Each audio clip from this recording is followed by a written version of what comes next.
Brokerage has removed the minimum purchase amount for all orders paid in the digital currency. Call Roberts & Roberts Brokerage today for knowledgeable advice on buying and selling precious metals and a forward-thinking approach to new technologies. 800-874-9760 or visit online at rrbi.co.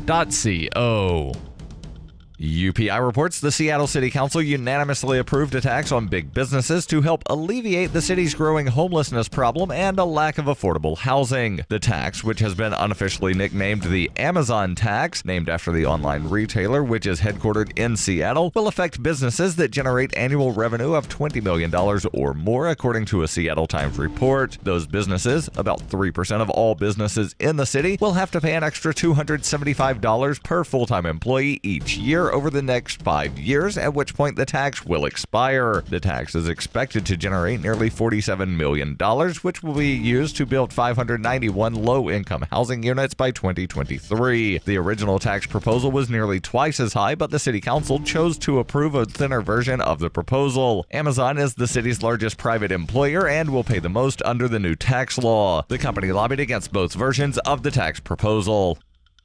Are you an advocate for free market money? Do you promote Bitcoin as an alternative in a fiat-centric world? Then you need Spendabit in your arsenal, the search engine for things you can buy with Bitcoin. Spendabit aggregates millions of products from thousands of Bitcoin-enabled merchants. Keep your money in the free economy. Visit spendabit.co today. Bitcoin merchants, ask about our merchant suite to reach even more customers. Spendabit.co.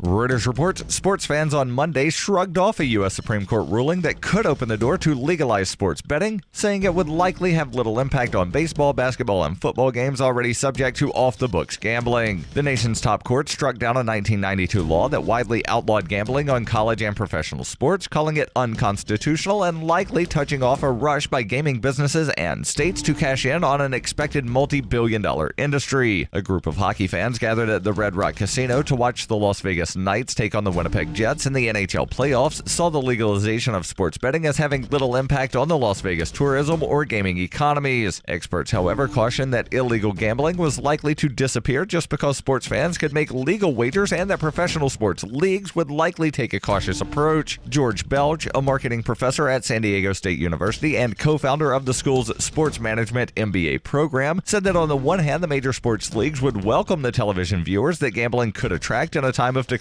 ratings, but would be leery about damaging the integrity of their sports. Major League Baseball said in a written statement, "Our most important priority is protecting the integrity of our games. We will continue to support legislation that creates airtight coordination and partnerships between the states, the casino operators, and the governing bodies in sports towards that goal."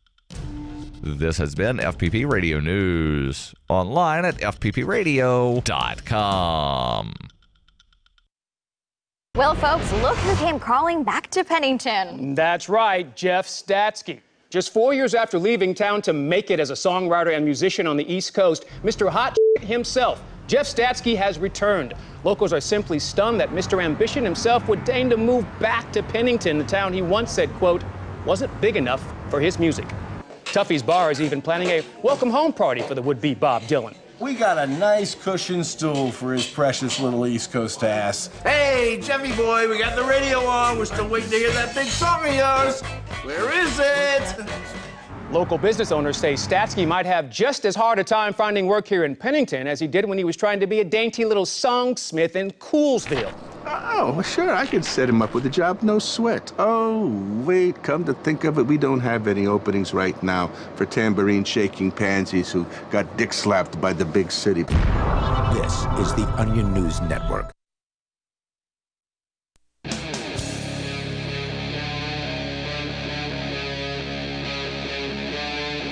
Free Talk Live. Hey, it's Free Talk Live. You can dial toll-free to join us here on the radio and take control of the airwaves. Our number is 855-450-FREE like freedom.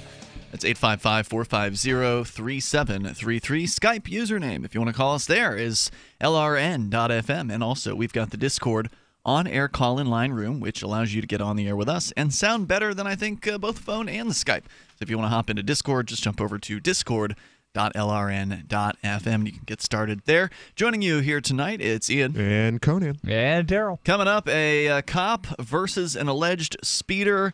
And why is this newsworthy? Well, Conan, you say the video is pretty interesting. I have not seen nor heard it yet. I've got audio from both sides, and I think that it's good conversation, good conversation starter. I'd like to hear from our listeners to see where they stand on who they think was telling the truth. We'll have you do a setup on that for us in a little bit, but we're actually going to start tonight with some news out of Seattle. Yeah, and this is actually a follow-up to something that we covered on a Thursday a couple of weeks ago. Okay, so this is completely news to me. It's the first time I've heard about this. Yeah. This is the same city, by the way, where they had the $15 minimum wage. Oh, that's fight working, for 15. It's working great, right? Yeah. Where businesses have closed down and left town because of it. Not only that, but some of the employees have requested fewer hours because I'm no longer getting as much on the food stamps as I was before you wound up raising my pay by $3 an hour. So can you cut me a little bit? So the increased pay got them disqualified from some of their welfare. Yes. That's what you're saying. Yeah. And then there's also been other studies that show that the average employee just winds up making less money now because on average hours are being cut just across the board. Right, because businesses, as we've talked about with the minimum wage, have to make cuts somewhere. Right. It's you either cut the hours of the employees, cut the employees entirely, cut the product quality, or increase your prices. More robots. Right. More robots. Yeah. Now, in a bid to try to fix the city's housing problem, the Seattle City Council wound up passing through the so-called Amazon tax that for some reason Conan was calling it a head count. Everywhere I've seen it, I've heard it's it head tax. Right, head tax. You were calling it a head count, which is something different. Head count is where you just count numbers of heads. Yeah, I said head count tax. And it's not You didn't say tax. And it's not just Amazon. He is now. Right. It's not just Amazon. It's like 600 companies in Seattle. I didn't say it was just Amazon. I said it's being referred to as the Amazon tax because Amazon is the largest employer in the city of Seattle. Bigger than the city itself? Usually in a lot of places, more money? the city government is one of the biggest, if not the biggest employer. So Amazon actually has more employees. Or it might be the largest private employer. I've seen it listed as both, and I've not actually run the numbers to verify one way or the other. But what it does is it winds up for all businesses that have annual revenue over $20 million, and I've not actually read the ordinance to know if that means $20 million only within the city limits of Seattle or $20 million. Yeah, how would you? I mean, it would be hard to calculate globally. And also, I'm not sure if it applies only to the employees that work in the city of Seattle or if it's all employees. But in either case, not a good piece of legislation. So wait, what happens for the 20? So they qualify. Right. So it's slightly better than what was originally proposed. The original proposal was $500 per year per employee. So the company would pay the city of Seattle $500 per year per employee, and you're not sure whether that's every employee they've got everywhere or in the city of Seattle only. Correct. Okay. What wound up, that was what was proposed. What wound up passing was $275. So great. So you only get stabbed half as much. Well, they knew that the 500 wouldn't fly. There were some city councilors who were not going to vote for it. So they reduced the mayor wanted 250. You always got to ask high, right? You got to ask high. Yeah. So that's the way to negotiate down. Article from Reason about this says we're not even halfway through the year 2018, but this year's winner of the Chutzpah Award. Chutzpah, I believe, is how that's pronounced. Okay, it's got a C and an H. It does. Should probably go to different. I think chutzpah is a Jewish word, and Chipotle would be Spanish. But it's C though. I'll go with the C. Go ahead, Darryl. Whatever that award is, the Big Balls Award. That's what it means, yeah. Should probably go to Kashama Sawant, a member of the Seattle City Council. On Monday, the city slapped large companies with a new employee head tax to address the homelessness problem. Amazon employees, more than 45,000 residents, or rather, Amazon employees more than 45,000 residents and will have to cough up millions that's a lot of for the people. privilege of doing so. It recently suspended construction of a new downtown office tower while the council deliberated. Oh, interesting. So Amazon, who does have a bit of a history of being willing to pull out of an entire state if the state targets it for, or its new taxes seem to have an effect on Amazon, and they say, well, if it's worth it, we'll just go ahead and build our facility in another place where they're not screwing us. Sawant. Or overseas. That too. Well, I don't think they have distribution facilities overseas. Not for the United States overseas, but they certainly do for I'm thinking other companies who are... Right, no, we're talking about Amazon. Yeah, but other companies who can get away with it. And like I said, it's 600 companies. So Starbucks is probably doing... Starbucks is also in this. They can certainly move their headquarters wherever they want Amazon suspended construction of a facility downtown Seattle. And now they've They didn't say we're moving this facility to China. Not yet. Sawant called this extortion. No, wait. Was Sawant the government guy? Sawant is the city councilor. Okay, got it. Who called Amazon suspending construction extortion. Reason says, this is a little bit like the guy who kills his parents and then pleads mercy because he's an orphan. Only worse, it's more like a guy who kills his parents and then in court accuses the parents of having murdered him. Well, what it is it's projection. I mean, this government goon is projecting upon Amazon what the government's actually doing, which is extortion. Right. Meaning that if you want to keep operating in this territory, we are going to demand this amount of money. It's completely arbitrary. It was going to be $500 per person. Now it's $275. We're doing you a favor to allow you to continue to have a building and have people come into it to do a productive thing, unlike the government, which does almost nothing that's productive. But it's for the homeless, Ian, and Amazon has so much money. They do have a lot of money. Rich. And Seattle does have a problem with homelessness. More than 11,000 people in that city have no place to live.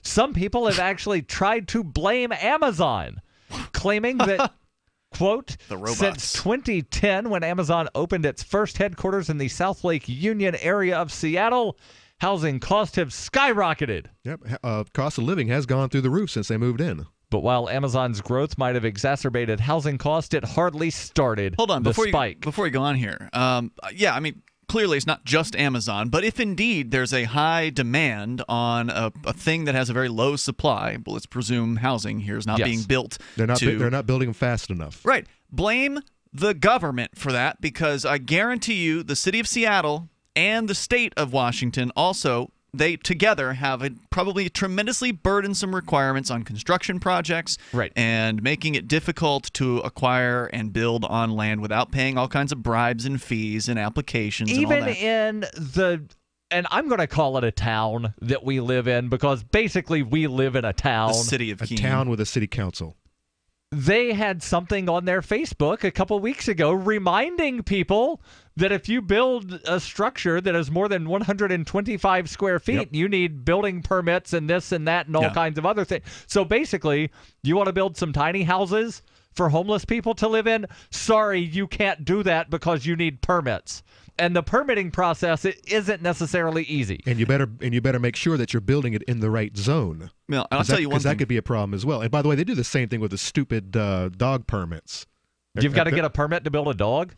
You got to have a dog. To have one. So I guarantee you, not having actually looked at the city's permitting process, because I've never bothered to pull a damn permit here in Keene for anything, but I guarantee you it is harder to build something in the city of Seattle than it is in Little Keene, Move New to Hampshire. Houston. Probably. There's more coming up here in moments. There's more to the story here from Reason on the headcount tax that is now hitting Seattle. It's been approved. This thing passed, you said yesterday, sometime this week. Yeah. 855-450 free if you want to comment or bring up whatever's on your mind. 855-450-3733. It's Free Talk Live.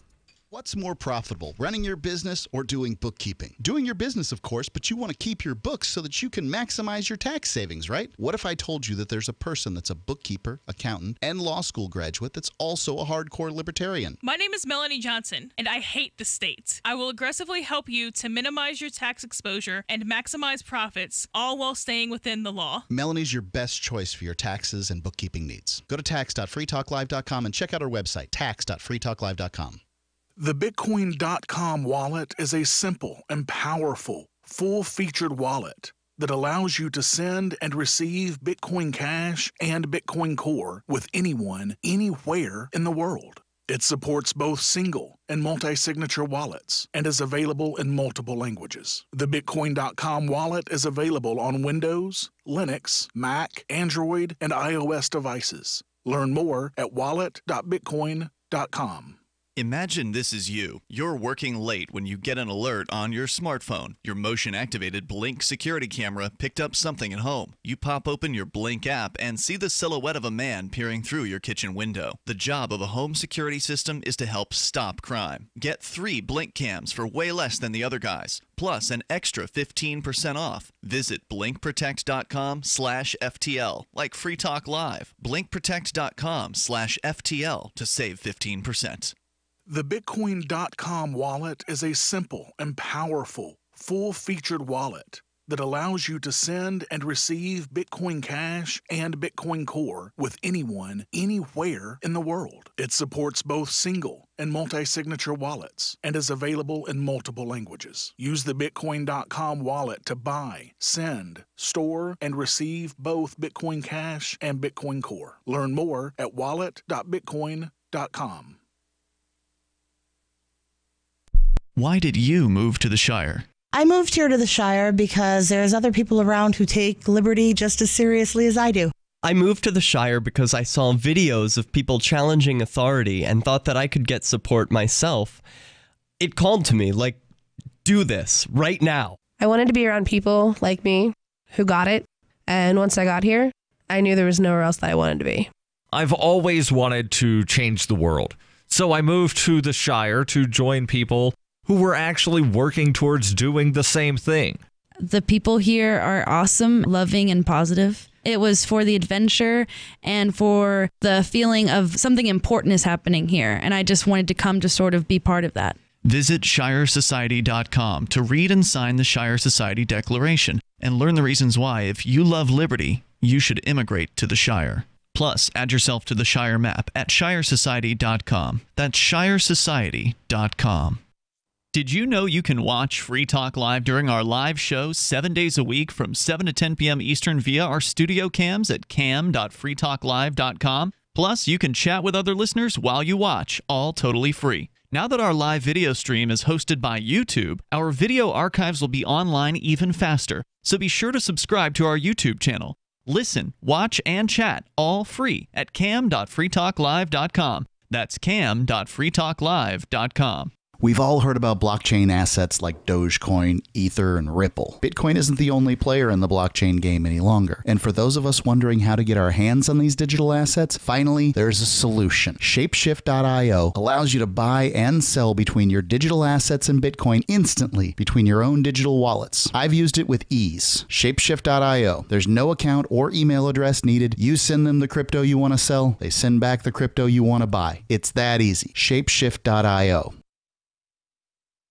This is the Liberty Radio Network, broadcasting the latest liberty-oriented audio content 24 hours a day at LRN.FM.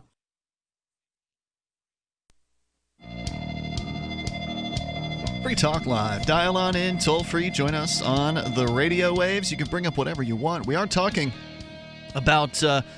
I don't know if this is like the first time something like this has ever happened. It's definitely the first time I've ever heard of it, where the city of Seattle has now passed a headcount tax, meaning that the companies that are worth more than $20 billion, was it $20 million? No. $20 million annual revenue. Right. The companies with more than $20 million in annual revenue, which isn't hard for a successful company to reach. So this is going to qualify probably thousands of businesses. 600. I guess. 600? Yeah. Okay. It's gonna and this isn't the first time Seattle has done this. They had one in the past. Really? And they gave it up for whatever reason because it was actually stifling growth. Right. And this one has a 5-year. It sunsets in 5 years, so it's a temporary tax. So maybe that's what happened to the last one. It also had a sunset date that they just didn't bring back for whatever reason. So that's what we're discussing now. But of course, you can bring up anything that's on your mind. Also, I do want you to know about Zencash. We've talked a lot about cryptocurrency here on Free Talk Live, and we love it. Crypto is an amazing thing, and the thing is, it can be a little overwhelming because there's a lot of different options out there. I mean, everybody knows about Bitcoin, or at least a lot of people know about Bitcoin at this point, because it's been around for almost a decade.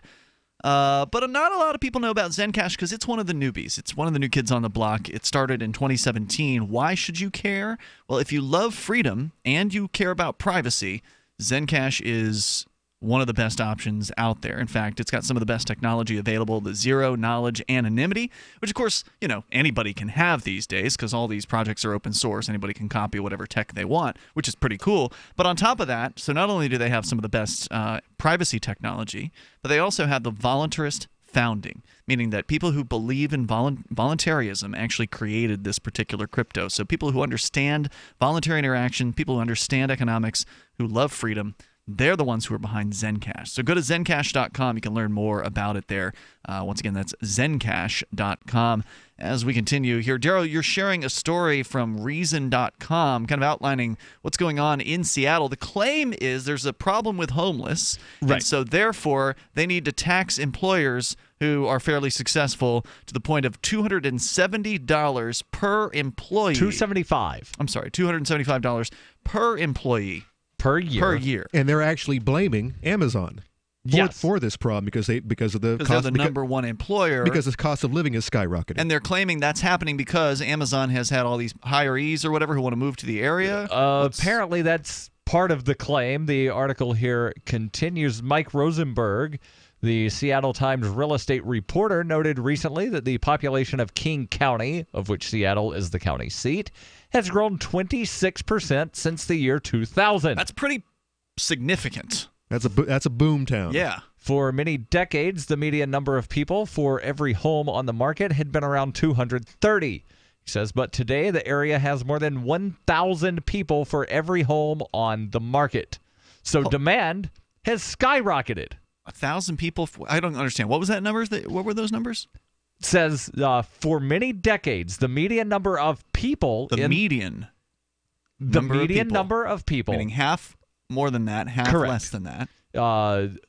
Of people for every home on the market, meaning for each house that is up for sale. Okay. For decades, that number was 230. It is now 1,000. Now, is that also that may also include rentals? Right, because not everybody wants to buy a house. This says home on the market. Oh, on the market. Okay, gotcha. Which means houses there's for a rental sale. market too, but correct. Yeah. But when people talk about we have a housing crisis, they talk about the number of houses that are available for purchase. Because a lot of places, it's hard to sell a house. Yes. You're saying there's tremendous competition there. There already was tremendous competition, and now it's 1,000 people, so 4 times as many people. 1,000 people for every house that is on the market. So there's like bidding wars, basically, for That's houses what it sounds like. And to put it into perspective, there are 8,000 homes in Keene, and there's of a population of 23,000. So not a problem. But how many homes are currently on the market? Yeah, they're not talking about how many are occupied. They're not talking about the number of houses. This is how many are on the market. You could go slap down some money and buy that house. Okay, there are about 300 on the market right now. Well, about 200 on the market in Keene.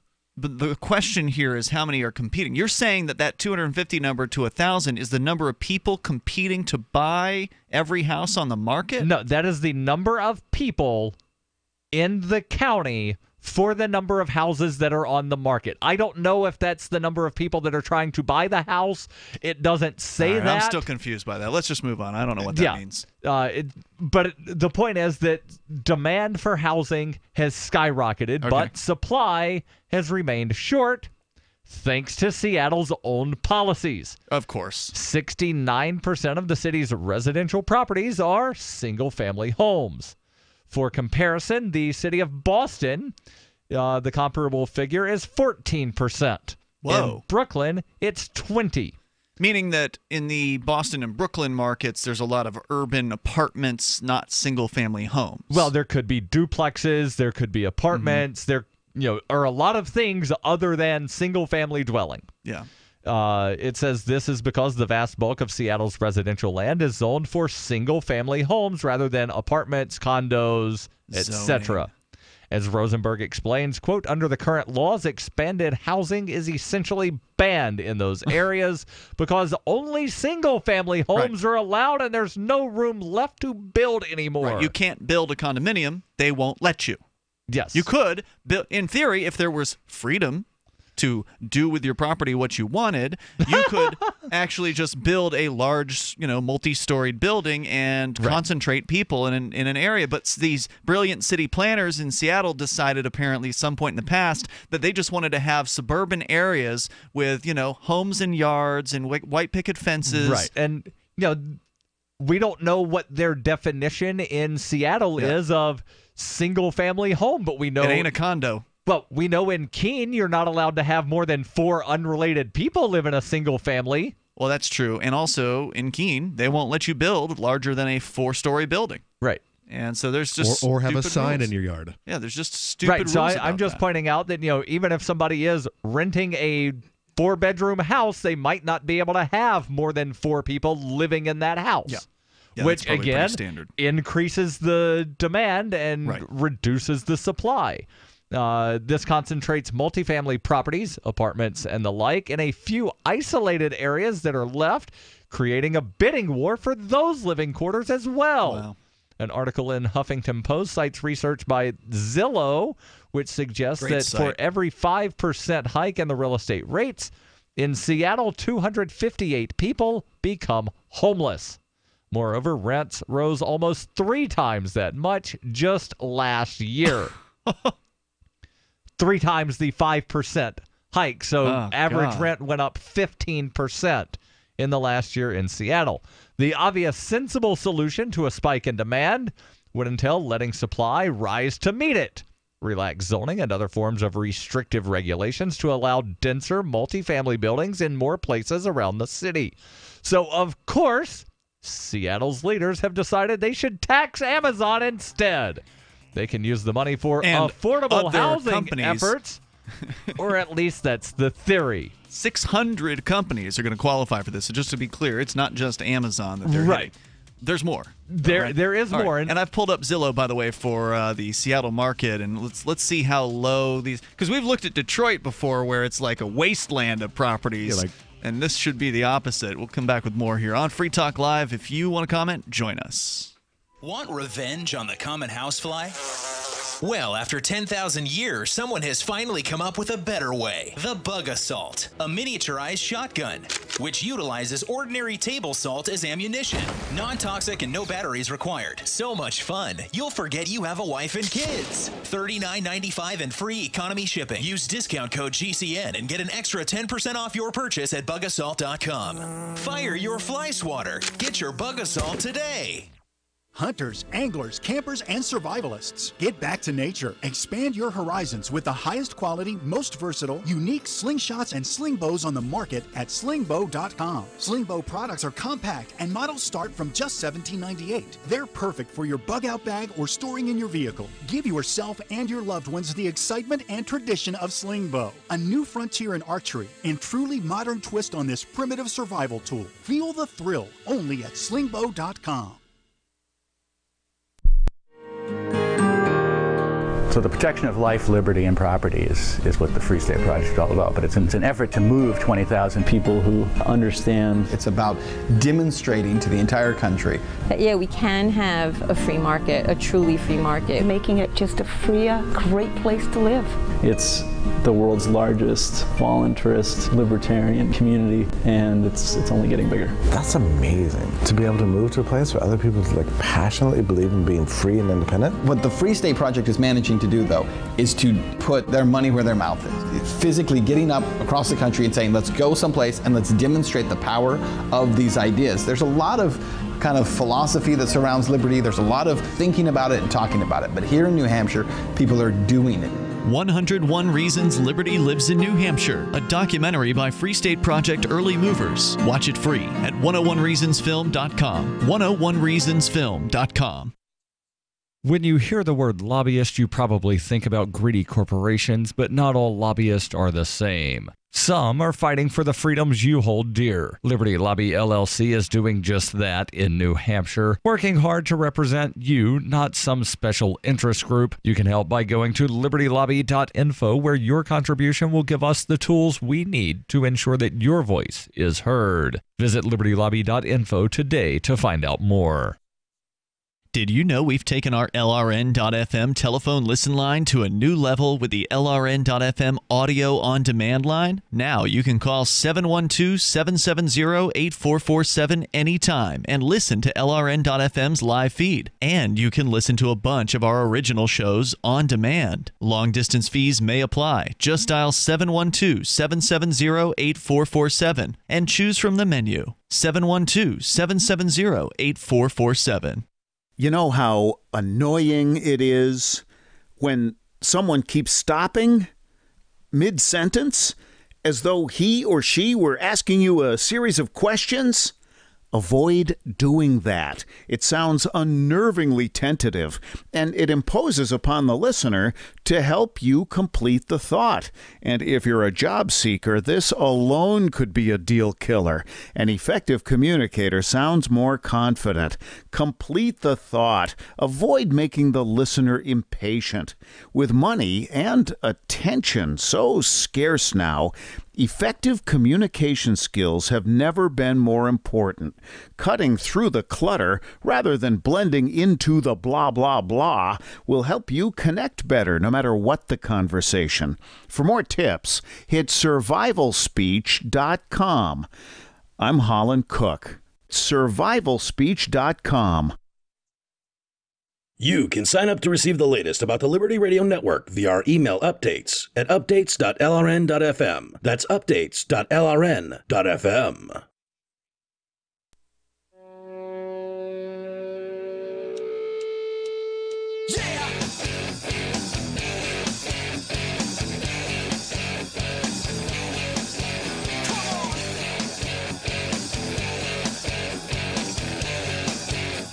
This is Free Talk Live. You can dial in toll-free, and you can join us here at 855-450-FREE like freedom. That's 855-450-3733. And the Skype username is LRN.FM. With you in the studio tonight, it's Ian. Conan. Sorry, Conan. And Conan. And Darryl. All right, so we're talking about the disaster in Seattle where, there's a lot of things you can talk about with Seattle, but tonight it's the new law that has gone into effect or will be going into effect shortly since it's been passed now by the city council. Next year in January. That will require all companies with over $20 million in annual revenue to pay per head, per employee that they have. And it's not yet determined whether that's only those working in Seattle or outside, but presumably it would be those inside. But who knows how greedy the city council has been here to pay $275 per person per year to the city. And this is supposedly money that's going to somehow magically alleviate the homeless problems. Oh no! They've already admitted. City council has already admitted that it won't fix the problem. The mayor already came out and says, "No, this $50 million is going to help out a whole lot, but it's not going to fix the problem." It's going to. What I read a couple days ago was it would be enough to build 591 dwellings, and again, they have 11,000 homeless people in the city of Seattle. But again, as has been pointed out, it's the city's policies that have prevented the amount of housing to wind up being increased. Again, 69% of the dwellings in Seattle are single family. Prices are a signal in the marketplace, right? Like if you are able to sell a lot of land, as we're looking at here, Conan, we're on Zillow.com right now looking at the Seattle listings. If you're able to sell a 5,000 square foot lot of land for $200,000 with no house on it. Nothing on it. How large was that plot? 5,000, about 4,400, 4,500 square feet. That's not a lot at all. No, it's not. There's another one here, which is 0.3 acres, which would be a little bit larger than this plot of land here that we're on. This is about a tenth of an acre here at the Free Talk Live studios. That's $189,000. So just for the land itself, with no house whatsoever on it, for those numbers. When you see a high number like that, people in business see an opportunity. My God, look at the numbers people are paying for houses and land in Seattle. Let's go there and build some houses for people. Oh, wait. Sorry, zoning. Oh, no, you can't do that. There's a city government there, and they believe they know what's best for you, so they're going to tell you you can't build that unless you build exactly what they say you're allowed to build on that plot of land that they've determined is certain things are allowed to be built if you pay enough fees and bribes and jump through all of the bureaucratic hoops. Right, and some of those bureaucratic hoops are you have to have inspections before you build anything. Every time you basically put a nail through a piece of wood and put it in, that looks like it could be a wall. Which, by the way, we've got to inspect that. Which, by the way, and I get a lot of flack for this when I talk about doing away with code enforcement here in Keene. It needs to happen. As part of my campaign bullets. And let me be clear, though, I don't mean to get rid of those inspections. I just mean to get it out of city's hands and to let the insurance companies and your mortgage owner, your lender, that should be between the owner, the mortgager, and your insurance companies. Because this is a very important thing, by the way, because I purchased a home here in Keene where the old man had done a lot of adjustments. Without a permit, right? Well, yeah. And they were, let me tell you, I'm still cleaning up the mess. The first thing I did was very dangerous, by the way. It was very dangerous to the people living in the home and to the home itself. And that was one of the first things I did was took a carport off that was hanging off the side of the building. So, yeah, there are people out there who need some regulation, but it doesn't need to be the city doing it. Yeah, well, the marketplace can provide regulations. Right. If you want to have a home insured, then the insurance company may require you to build it to a specific specifications. Now, by the way, I am looking here again, as I said, at Zillow.com, which is not an advertiser on the show, but they're a great site for looking for houses. Here's probably one of the best deals right now, at least as far as price is concerned, because again, if you start looking, I'm looking at less than $500,000 in the first two pages. If you sort by low price, it's all just land. But there is a boat, so you can get a 1-bedroom, 1-bath, 240 square foot cabin on the South Lake Union for $145,000. Continuing on, naturally, Amazon and other companies, including Zillow, object to being asked to solve a problem they did not create. Yeah. So Amazon pushed pause on a construction project that would provide workspace for another 7,000 employees. For this, it has been the subject to protest and accused of extortion, holding the city hostage, and hardball tactics. Well, Amazon is already doing a great deal to fend off homelessness. For starters, it employs tens of thousands of people, thereby providing them with steady income for which they can either pay a mortgage or rent. On top of that, Amazon has given millions to the city's affordable housing fund and millions more to 2 organizations that help the homeless, to which city officials say, yeah, but what have you done for us lately? But more to the point, if Amazon declines to pay the tax, the city will take it to court. If Amazon continues not to pay, then it could be subject to liens on its property and eventually seizure by the city. Some people, such as actor Wesley Snipes, have even served jail time in prison for failing to pay their taxes, but it's not clear if Amazon officers would face similar jeopardy over the head tax. Comparing one actor all by his lonesome to Amazon. Wait. Why would Amazon be subjected to prison? For not paying this fine. It says we don't know. Well, if they don't... Apparently, according to what was passed by the city, it says if you don't pay, we'll take your property.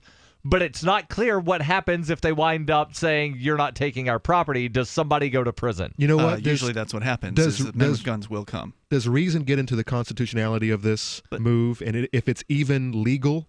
Because if I understand correctly, Oregon is a home rule state. Well, if it's home rule, then that means that cities legal. Can do whatever the hell they want. Well, first of all, that's Oregon. This is Washington. Okay, well, that would help. But still, home rule means that municipalities have a great deal of latitude on what they can do. If there is not home rule, then you can only do those things that the legislature says you can do. Continuing on a couple more paragraphs here, says extortion is simply obtaining money through force or the threat of force.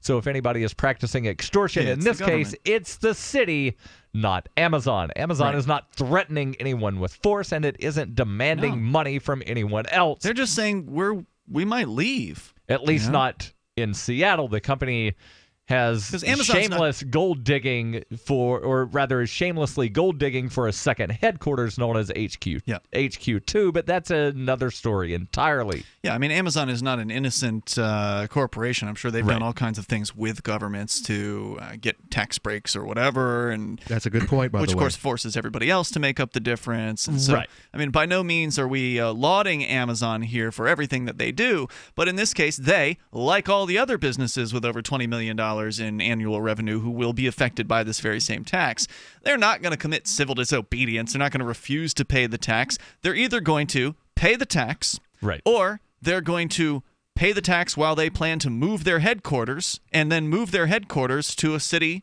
where they're not going to be hit with a head tax. Well, this goes in place January 1, I think 2020, so they might wind up making HQ2 HQ1 and just getting the hell out of Seattle. Make HQ2 bigger and shut down HQ1 and then sell it on that sweet, sweet real estate market, man. Boom! I know just this year they were going around the country looking for their new operation, their new place of business. Yeah, they've not yet announced where they're going. And even New Hampshire was looking for that bid. Yeah, New Hampshire put in a joint bid with the city of Boston. And there's no telling what types of handshake deals they were going to hand out to Amazon as far as tax breaks and as far as, here's free stuff. Yeah, here's free stuff. You want to weigh in? You can join us here. The toll-free number, 855-450-FREE, like freedom, 855-450-3733. It's Free Talk Live. Good technology is good, but the philosophy behind the tech is important. And Zencash was made by voluntarists with the ideas of voluntary interaction being embedded into the white paper. With no central authority or single point of failure, Zencash is more resilient than a traditional corporation. Everyone has an equal opportunity to participate in decision-making, which empowers stakeholders and makes Zencash less susceptible to third-party influence. And Zencash allows for secure private transactions. Learn more at zencash.com. What's more profitable, running your business or doing bookkeeping? Doing your business, of course, but you want to keep your books so that you can maximize your tax savings, right? What if I told you that there's a person that's a bookkeeper, accountant, and law school graduate that's also a hardcore libertarian? My name is Melanie Johnson, and I hate the state. I will aggressively help you to minimize your tax exposure and maximize profits, all while staying within the law. Melanie's your best choice for your taxes and bookkeeping needs. Go to tax.freetalklive.com and check out our website, tax.freetalklive.com. It's about time something new came along for better selling and buying online. And I found it. What now, Marge? It's buysellmakeoffer.com. Never heard of it. It's a brand new company. That's why you've never heard of it. It's the newest and best way to sell any products online. I did all the research. Sell my car? Yes. Our home? Yep. My golf bag? Your golf clubs. All of them. How about your purse collection hoard? Hey, now. You said any product. Right. I did. We get 30 days free. Really? Packages starting from only $9.95. And buysellmakeoffer.com will never charge item fees ever. Never. And this is cool. Listen to this. You can even use Skype or video to show your items. That's cool. Yes. All we have to do is go to the website, sign up, and then load our stuff to sell. I love this site. Buysellmakeoffer.com. Buysellmakeoffer.com. You got it? Buysellmakeoffer.com. Buysellmakeoffer.com. Better selling, better buying.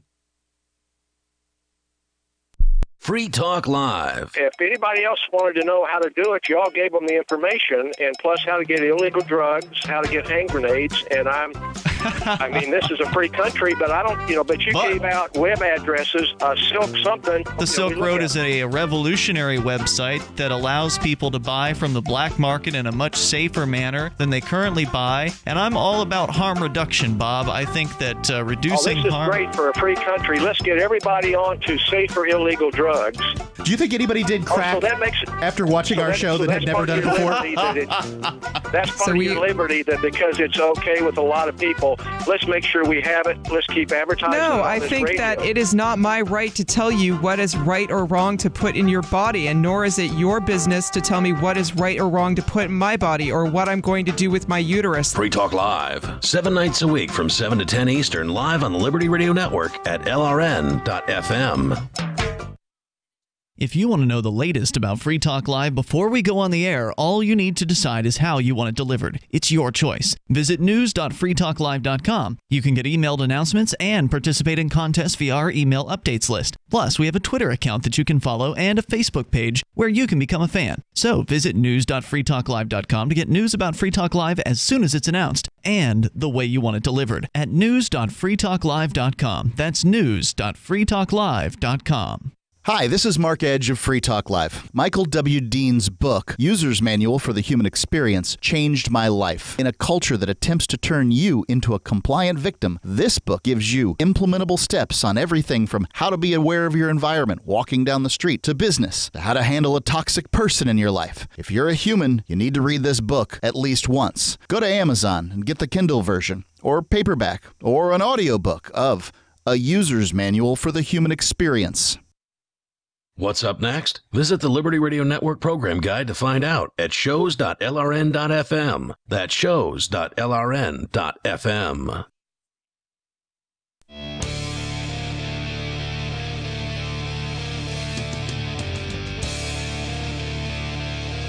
Free Talk Live, you dial toll-free. Join us on the radio and take control of the airwaves here at 855-450. Free like freedom. That's 855-450-3733. Blink Home Security is a very easy-to-use system, very easy to install home security system or small office security. You don't want to probably use it in a very large facility like an Amazon warehouse, but if you've got a relatively small office, you could use it there too. Go to blinkprotect.com/FTL. In fact, I think I heard that Amazon bought Blink. Yes. A little while back. Yes, they did. So blinkprotect.com/FTL. That's how good they thought this was. They wanted it to be one of their Amazon brands, basically. So they right, and I've heard speculation, and this is complete speculation, that because Amazon's doing some of the delivery where Amazon will actually be delivering packages, like with a drone or whatever, or like an Amazon delivery man. That's Amazon right. They were coming up with a delivery fleet, right? They're coming up with a fleet, right? Okay. That they might in the want, big cities. Yes. So it's not going to be to the guy that lives 5 hours from anything in the middle of Wyoming. Yeah. Or to Keene, New Hampshire. Well, we're not 5 hours from things, but still not big enough to wind up doing the, nobody's home driving delivery. here from Boston to deliver to Keene. Right. But the speculation is that they would have the Blink as basically, here's proof of delivery, because you have the camera sitting by the door, and then we drop the package, because whenever anything moves in front of the camera, it winds up snapping pictures and video. So that's what Blink does. It does detect motion and will send you video of what has happened in front of it to your smartphone. So you can monitor what's going on in your home, even if you're not around, and take whatever actions you need to about that. So blinkprotect.com/FTL gets you 15% off of 3 Blink cams for way less than the other guys, plus that 15% off by using URL blinkprotect.com/FTL, like Free Talk Live. All right, so we've been talking about the Seattle headcount tax that is going into effect in January of next year. It's going to affect all the companies with 2020. Oh, sorry, 2020. So you got. I thought it was 19. Somebody said 2020 earlier, I think. So. What we covered a couple of weeks ago said 2020, and my question was, well, if this is such a brilliant idea, make it effective yesterday. Well, whenever it is, it's going to be at some point in the near future. Unless there's a way to overturn it. Conan, you found something about a potential action at the state level that might do that, but I did want to highlight another winner of a property here from Zillow.com. This is one of the bottom pack of more affordable properties in the city of Seattle at 8449 Grattan Place South for a mere $280,000. You could be the proud new owner of a 2-bed, 1-bath, 1,150 square foot shack. Yes, this is a beautiful shack with stains all over the outside of the building. The roof looks like it's in semi-old condition. There's a door that's just kind of hanging off the front porch with a no trespassing sign on it. And by the way, they didn't bother to even take a photo inside of this thing. Yeah, it looks like it's straight out of a Scooby-Doo cartoon. It's creepy. It's about to fall down. It is just absolutely awful. And I would suspect that you are not purchasing that lot for the house. You are purchasing it for the real estate underneath it. In that particular case, you're probably right, because they're describing it as a fixer, which of course means it is a mess, and it's so bad they didn't even want to show you the inside of this house. Only $280,000 right now in Seattle. I'll buy 3.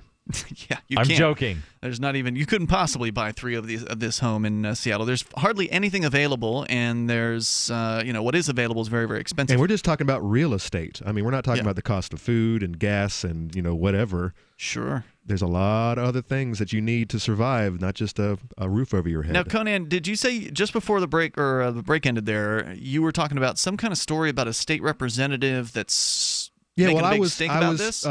Yeah, and I'm sure there'll be more who'll be stepping up to the plate. But I was concerned with a city being able to do something of this size and magnitude to its people. And yes, Washington is home rule, so the city of they can get away with a lot.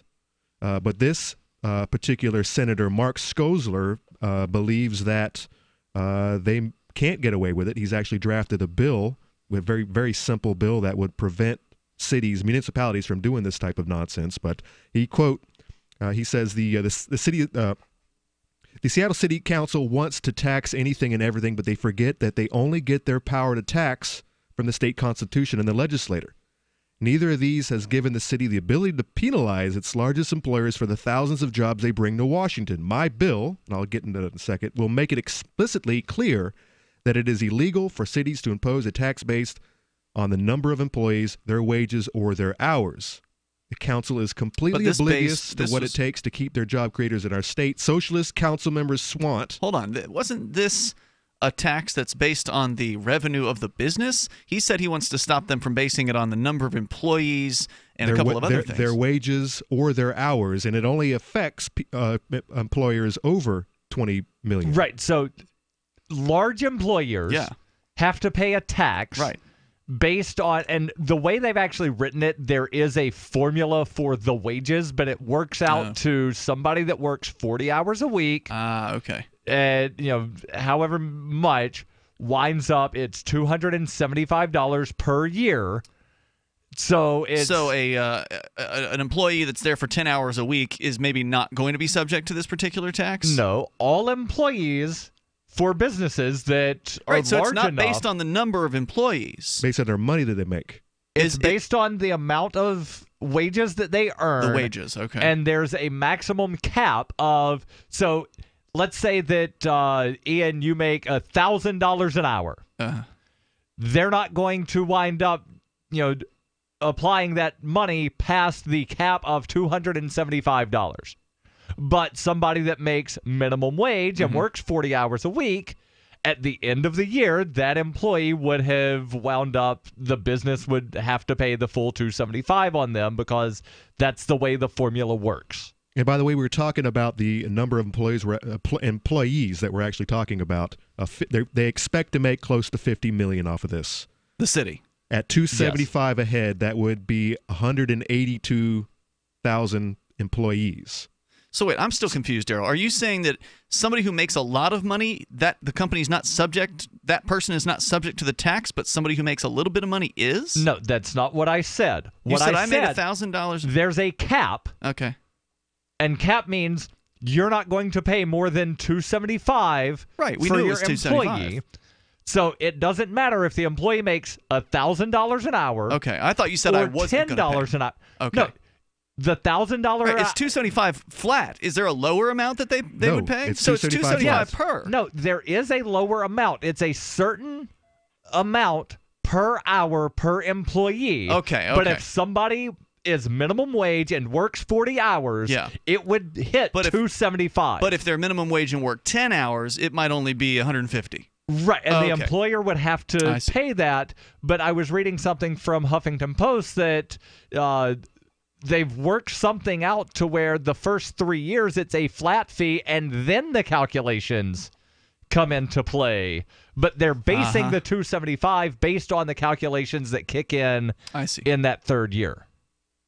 Senator Skozler goes on to say the city council is completely oblivious to what it takes to keep job creators in our state. Yeah, these aren't business people. They're bureaucrats. Socialist council member Sawant has convinced a majority to grab money it isn't legally allowed to take. It will not stand. It will be revoked by the legislator if a court doesn't do it first. And so his bill simply says a city or town may not impose a tax measured by employee wages, employee hours, or the number of employment positions, which is initially enacted on this date. And so if they change the tax, so this bill doesn't exist yet. If they change the tax so if this bill goes through and gets passed, then the city of Seattle's like, well, we can't do it by how much they make, so we'll just do it flat tax across the board for every employee. It doesn't matter if they're 10-hour a week, 40-hour a week, doesn't matter if they're minimum wage or $30 an hour. It's just going to be a flat fee per employee. That would still get around this legislation. They could still do something if they wanted to. Right, and I want to point out that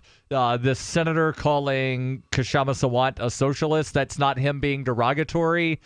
She actually is a member of the Socialist Alternative. Card carrying. Wow. And so she admits to being a socialist, and she is the first open socialist to win a citywide election in Seattle since 1916. And by the way, when Anna Louise Strong was elected to the school board. Take a look at these guys. The very, very diverse group of council members. I think the city council here in Keene would be envious. They're always talking about how they need more diversity, and Seattle, Washington's got it. The toll-free number, 855-450-FREE. We got plenty of time. If you want to weigh in on this, you're certainly welcome to. You can also bring up anything that you want. Plus, coming up, Conan, you had a police controversy that we've got some audio from the actual traffic stop involved. That's all on the way. You can also take control of the airwaves. Bring up whatever you want. 855-450. Free like freedom. This is Free Talk Live. Were you born before the year 1956? If so, did you know you could be collecting between $575 and $2,200 in tax-free income right now? All thanks to the FHA. Or what about this? Did you know 54 U.S. congressmen have used a special tax-free account to earn up to 35 times more on their money? It's true, and you can do it too. These are just two of the secrets revealed inside a stunning new book from the Palm Beach Research Group and Ted Benna, the man behind the 401k. You'll discover the 18 best cash cows that can help you earn up to an extra $6,800 a month. Just go to 501kbook.com right now. If you're at or near retirement, this book is a must-read. You can get your own free copy. Shipping and handling charges apply. Just go to 501kbook.com right now while there are still copies left. That's 501kbook.com. 501kbook.com. Just go to 501kbook.com right now. Did you know that Free Aid is a mutual aid, educational, and networking organization? At Free Aid, we support volunteers who provide first aid. We do outreach to the public about health and safety, and we bring together medically skilled freedom lovers. Free Aid is made possible by your generous support. Donors can receive great gifts like first aid kits, t-shirts, silver dime cards, and hoodies. The Free Aid Silver Dime Card Project is sponsored in part by Roberts & Roberts Brokerage, Freedom's Phoenix, and Don't Tread on Meme. Visit fr33aid.com. Some of you asked, and now we've delivered. LRN.FM's live Keene, New Hampshire studio shows are now streamed in HD on Twitch. Visit our channel at twitch.lrn.fm and give it a follow. If you have Amazon Prime, you get one free subscription on Twitch. If you use it on our channel, Twitch will give LRN.FM a monthly piece of your Prime subscription cost. So please watch, follow, share, and subscribe to twitch.lrn.fm. That's twitch.lrn.fm. You're listening to the live edition of Free Talk Live. Hour number 2 is next after the news here on the Liberty Radio Network at LRN.FM.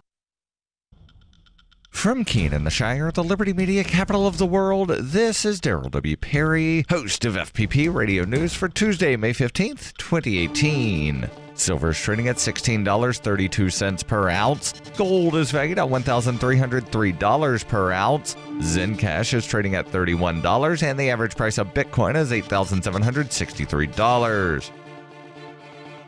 Antiwar.com reports pro-Saudi forces announced on Monday that the large-scale military operations against the northern port city of Hodeidah have begun and that the forces intend to continue advancing north until victory is achieved. Hodeidah is the lone seaport under control of the Shiite Houthi movement and by extension is the only port through which humanitarian aid can flow for the entire northern half of Yemen, a vital humanitarian location which to pro-Saudi forces is a vital military target. Successfully conquering Hodeidah would, after all, mean the Houthi territory, including the capital city, and many millions of people would have no access to food or medical aid. This would be an opportunity for the Saudi invading forces to really crack down on them. Saudi-led forces have been massing just south of the city and say that while the city itself is not the immediate goal of the invasion, it is the eventual point of the operation. The liberation of Hodeidah is seen as a potential breaking point for the Houthis. They envision it forcing a surrender, but it could also bring many millions of malnourished people into outright starvation. This is a known fact, with the UN Special Envoy warning about this for weeks. Still, Saudi officials have been desperate to break the stalemate in the war and have shown little concern for consequences to civilians.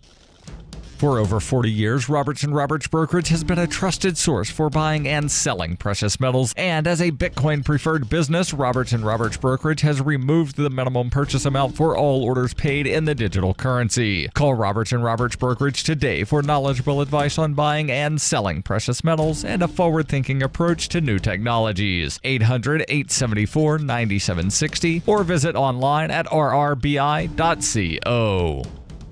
UPI reports the Seattle City Council unanimously approved a tax on big businesses to help alleviate the city's growing homelessness problem and a lack of affordable housing. The tax, which has been unofficially nicknamed the Amazon tax, named after the online retailer which is headquartered in Seattle, will affect businesses that generate annual revenue of $20 million or more, according to a Seattle Times report. Those businesses, about 3% of all businesses in the city, will have to pay an extra $275 per full-time employee each year over the next 5 years, at which point the tax will expire. The tax is expected to generate nearly $47 million, which will be used to build 591 low-income housing units by 2023. The original tax proposal was nearly twice as high, but the City Council chose to approve a thinner version of the proposal. Amazon is the city's largest private employer and will pay the most under the new tax law. The company lobbied against both versions of the tax proposal.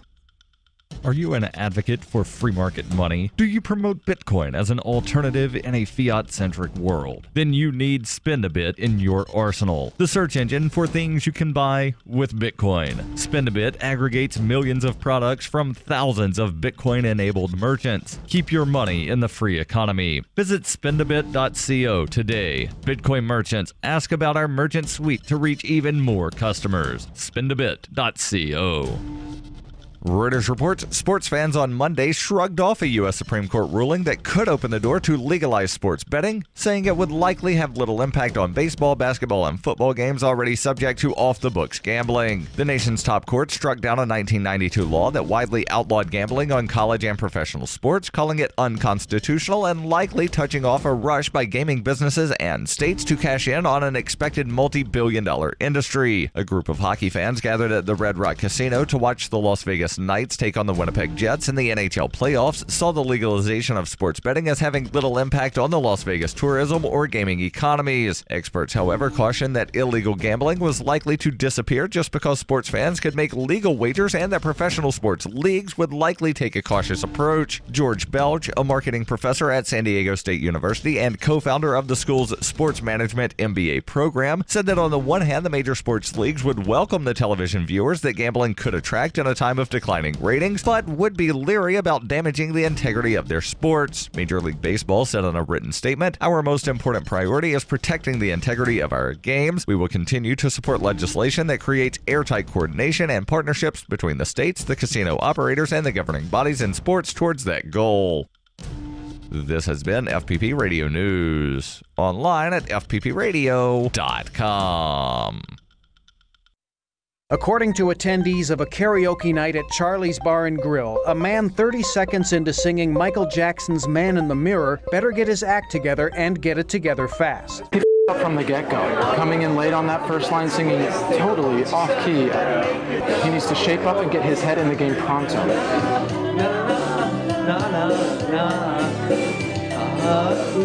Honestly, he needs to get serious right now or get the f*** off the stage. I mean, what does he think this is? Living on a prayer?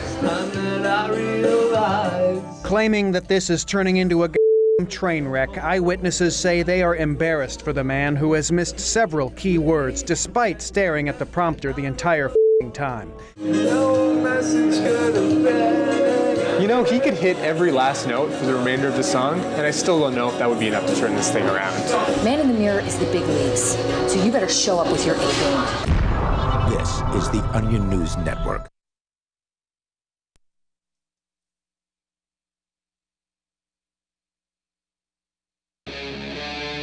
Free Talk Live. It's Free Talk Live. We're launching into the second hour of the program. You can take control of the airwaves here. Bring up whatever is on your mind. Our number is 855-450, free like freedom. Coming up, we've got the story that Conan brought in, which is about a conflict between a lady that was driving somewhere and a cop that pulled her over. We got some of the audio from the actual pullover, as well as audio from her blog or vlog that she recorded after the fact. We're going to get into that coming up here. We were, for those of you just tuning in, talking about the Seattle piece, this new tax that's going to go into effect on businesses that have more than $20 million in annual revenue that is basically going to hit them for up to $275 per employee that they have. And it's a tremendous tax burden that is going to be put on these businesses. It's going to probably drive many of them to find new locations for their business. And there were a lot of aspects to that story. You're welcome to comment on that still if you like. I feel like we've pretty much exhausted that particular piece on our end, though. But again, open phone, so if you want to jump in, you're always welcome to do so. Or maybe you just want to comment generally on building restrictions. You know, maybe you've encountered some ridiculous regulations where you live, and that has made it so you were just like, you know what, screw it. I was going to make my house a nicer house, increase the value of the neighborhood, but you know what, since I've got to pay all these fines and fees and licenses and all that. And more property tax. Right. I'm just going to not do it. Yeah, just going to not do anything at all. I mean, I'm sure my neighbors would like it if I would beautify my home and do more, to make this community a better place. But even if they'll raise your rates, they're going to fine me for it. Yeah. It's kind of like working harder, and if you live in states with income tax, it's like, why work extra? Or there's like what some people do, which is upgrade the inside of their home quietly and then not actually upgrade the outside so to where it looks different, looks bad on the outside. But the problem is in New Hampshire, one of the problems in New Hampshire is they will come through your home in order to assess your property value every, I believe it's 10 years in New Hampshire. And if you tell them no, then you basically can't appeal the valuation that they just arbitrarily assign to you. That's one of the, New Hampshire is the freest of all the states out there, no doubt about it. There's a lot of great things about New Hampshire. In fact, there's 101 reasons why, if you care about liberty, you ought to move here. Go to 101reasonsfilm.com. You can watch that documentary. But one of the issues is if you care about privacy, you are at the mercy of the tax assessor who can just basically say, oh, yeah, it's $1 million house that you're living in. Yeah, but that's not going to. I think that you could, if something like that was to happen, I think you could appeal in Concord. I don't But think you so. have the legal right to appeal. Not if you don't let them in. Yes, you do. You still have a legal right to appeal. Okay. But then it's, basically incumbent upon you to prove that their estimation is incorrect. Okay. Well, we don't know. Maybe you have marble countertops and the golden chandelier. Yeah, I hope you're right, because I'd always heard that you can't appeal it if you don't let them in. No, so I'm pretty you sure have you a can. legal right to appeal. Did you let them in? And by the way, yes, see, here's what I did. So when I purchased my home, it was a fixer-upper. Yep. That was the absolute first thing I did. I didn't fix Come anything. on in. I didn't fix anything. In fact, I was throwing old dirty carpets in the ground and, punching a couple of holes in walls that I knew that I was going to be tearing down. Allegedly. And then I let them take a look. And they brought the price of the house down, which is great because I'm going to be here for a while. I think it's a good investment for me. But they didn't bring it down enough for me. So what are you going to do next time, though? Well, here's the thing. Well, I appealed their their initial price, and I took them to Concord. It took 2.5 years, but I finally got the price down. Next 10 years, or actually probably another 6-7 years, they're not coming in my house. All right, that'll be interesting. It'll be interesting to see what they do. But they will do a drive around, which is how they do all the homes yeah. in Keene if they can't get inside. And most homes end up just being a drive around. You think so? They just did a citywide reassessment. Everyone's home, almost everyone in Keene went down, except me, because I was already so low compared to all of my neighbors, and I'm still lower than my neighbors, even though. But when let's talk about this appeal process a little bit, because you wound up doing a lot of research and finding here's all the houses that have sold in this area in the last however many years, and they wound up going through, this one doesn't count because it was foreclosure. This one doesn't count because it was a short sale. This doesn't count because reasons. And so, therefore, we're not actually counting any of these other sales in factoring out market values. And by the way, I argued that foreclosures and short sales are indeed a part of the market. Yes, they're part of the market. You cannot exclude foreclosures, especially when Keene in 2012, there were a lot of foreclosures on the market. Yeah, but you need to hire an attorney to be able to appeal that to the Superior Court, right? Superior, but I didn't have to. I went to the Concord Assessors. No. You have the option of you either go to the State Board of Assessors or you go to Superior Court. Right. Was it the State both. Board that told you disqualified the foreclosures? It was the Keene Assessors. The Keene Board. Two guys. So what did the State Board say They about said, we agree with you. Oh, interesting. Foreclosures are part of the market, and but it was just my case. So did I turn the tables? You should have blogged about that. That's like, well, maybe I still will. Newsworthy to me. So, and Conan is one of the bloggers over at freekeene.com, so you can check him out there as well. The toll-free number, if you want to join us tonight, is 855-450-FREE like freedom. That's 855-450-3733. Before we get into the police audio here in a moment, Conan, you wanted to talk about ICOs, the initial coin offering. I just checked coinmap.org, which is a great website that shows you where some local businesses are, usually that'll take cryptocurrency in your area. Because since we were talking so much about Seattle, and Seattle's supposed to be like a hip city, right? Like real kind of with it and young or whatever. And so I figured, and diverse. So I figured that, there's going to be some Bitcoin accepting businesses there. Yeah, not even as many as the Keene area. So get with it, Seattle. Yeah, so we're beating Seattle on just raw numbers of Bitcoin accepting businesses. And if you were to actually calculate the per capita, we'd just be blowing them out of the water entirely. So if you care about cryptocurrency, if you care about freedom, you really got to look at New Hampshire. Keene and Portsmouth are the two hot spots for crypto across all of southern New Hampshire, and it's worth learning more about when you get a chance. So again, 101reasonsfilm.com. Go and check that out. If you're a libertarian, if you're a voluntarist, maybe a self-described anarchist who loves freedom, you really owe it to yourself to spend an hour of your time on that documentary and see what you've been missing here with the New Hampshire freedom migration as people from around the globe focus here. But that led you to ask a question about Silicon Valley, the television program. Yeah, it's become my new favorite show. Isn't it great? I think every one of those guys reminds me of everyone I hang out here in Keene. A bunch of dudes suffering some sort of minor autism. Some kind of autism. Some sort of Asperger's or whatnot. Right. I feel at home. It's so funny. But anyways, last week on their episode, and I'm not going to spoil too much. You're talking about the season finale, right? I don't know if it was. I think it. No. Okay, so there was the episode, and again, we don't want to spoil too much, but we talked last week on Free Talk Lab about the episode where they have an ICO, an initial coin offering, as they're called in the world of cryptocurrency, and the point of that is to raise money for the company that they've formed, and it's the show. For those that aren't familiar, it's an HBO comedy series by Mike Judge, brilliant.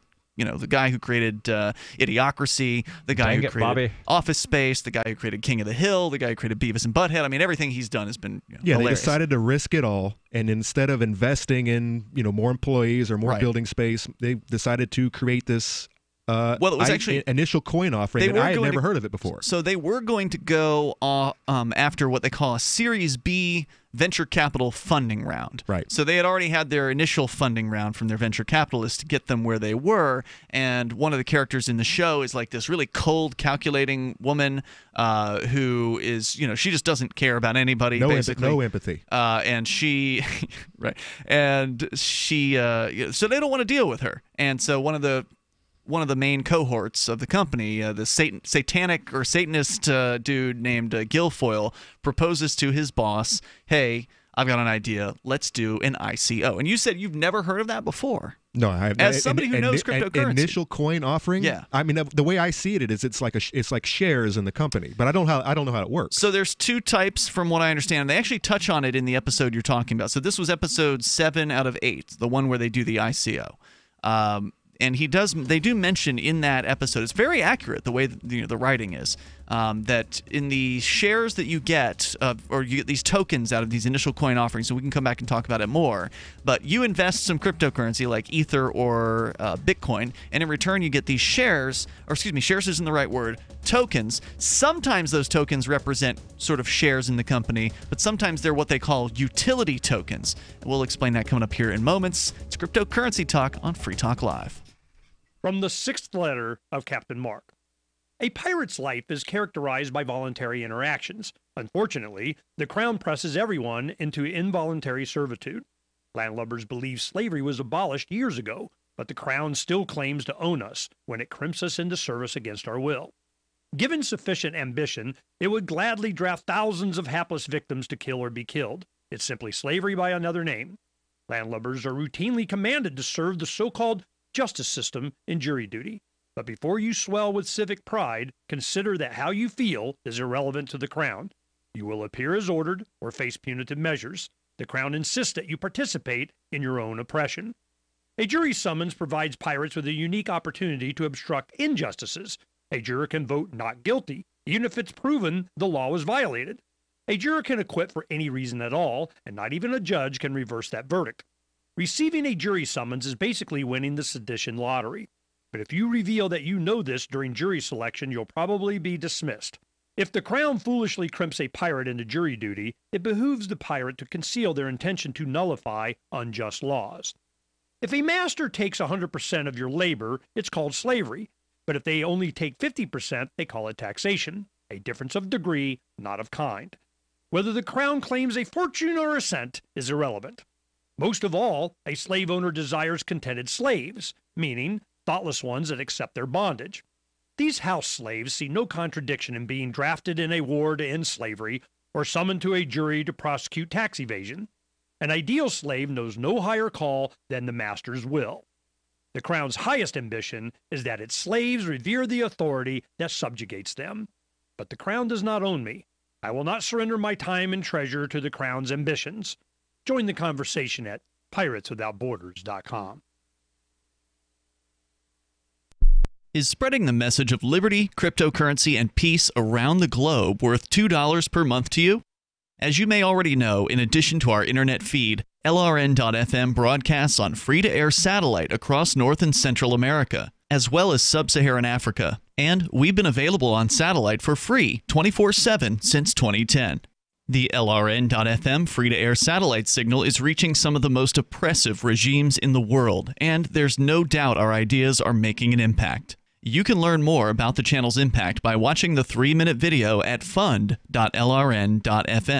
If you'd like to help free minds globally with our ideas of liberty, cryptocurrency, and peace, you can donate as little as $2 per month via fund.lrn.fm. You can help us continue and expand our satellite broadcast to multiple continents. Visit fund.lrn.fm today, and thank you for your help. Don't forget to share the link on social media. That's fund.lrn.fm. Here's a chance to do a little activism while you're cruising Facebook, Twitter, or Google+. Between the LOL cats, the recipes, the hot girls, and the inspirational sunrise memes, Free Talk Live's posts pass by your newsfeed. Like them, comment. It gives us more exposure. If you don't see our posts, click like at facebook.freetalklive.com and then hover over it to click Get Notifications. It's an easy way to spread the ideas of liberty a bit further. I know you're busy, but you can spare that 1/10 of a calorie it takes to click on something. Facebook.freetalklive.com. Radio is the most personal of mediums. I exist right now in your head. If you listen to Free Talk Live regularly, you know me. Free Talk Live is on more than 160 radio stations around the U.S. and has been downloaded on every continent around the world. Hundreds of thousands of listeners with ad packages from $600 a month to $6,000 a month. Imagine what we can do for your business, project, website, or idea. Email me, mark@freetalklive.com. If you enjoy LRN.FM, please contribute to your favorite shows via their websites and become an amplifier at amp.lrn.fm. That's amp.lrn.fm.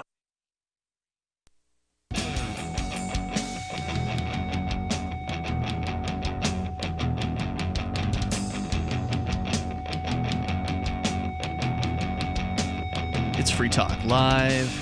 You dial toll-free here. Bring up whatever you want. Our number is 855-450, free like freedom. That's 855-450-3733.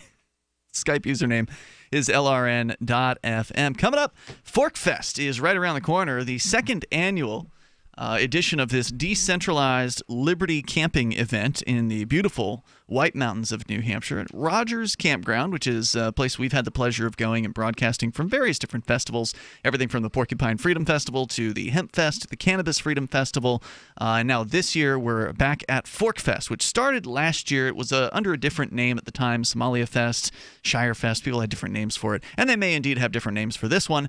It's just on the radio, we're calling it Forkfest. Yes, we are. So some other people have also picked up that particular terminology. It's the 5 days that happen before the Porcupine Freedom Festival, which on its own is a fine festival. It's very organized. There's organizers. There's a board of directors of that particular organization. Forkfest, however, there is no board of directors. There's no organizers except for each individual who's attending the event. So, Darryl, you're organizing some athletic events. Yes. Sort of a beer run is one of them. Yes, and the athletic events are listed on the officially unofficial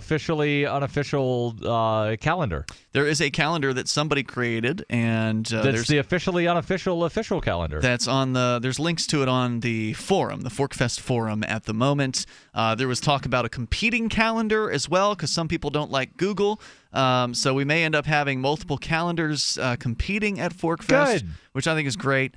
Forkfest.party is where you can go to learn more about it. It's happening June 14th through the 18th. That is coming up fast. We're 1 month away from this event. Again, there's no ticket price because there's no organization. They're not paying for, they're not paying to fly in Ron Paul or John Stossel or somebody like that to speak. So you don't have to cover any of those costs. You just got to cover your campsite costs with Rogers Campground, and you're good to go for Forkfest, which again is June 14th through the 18th.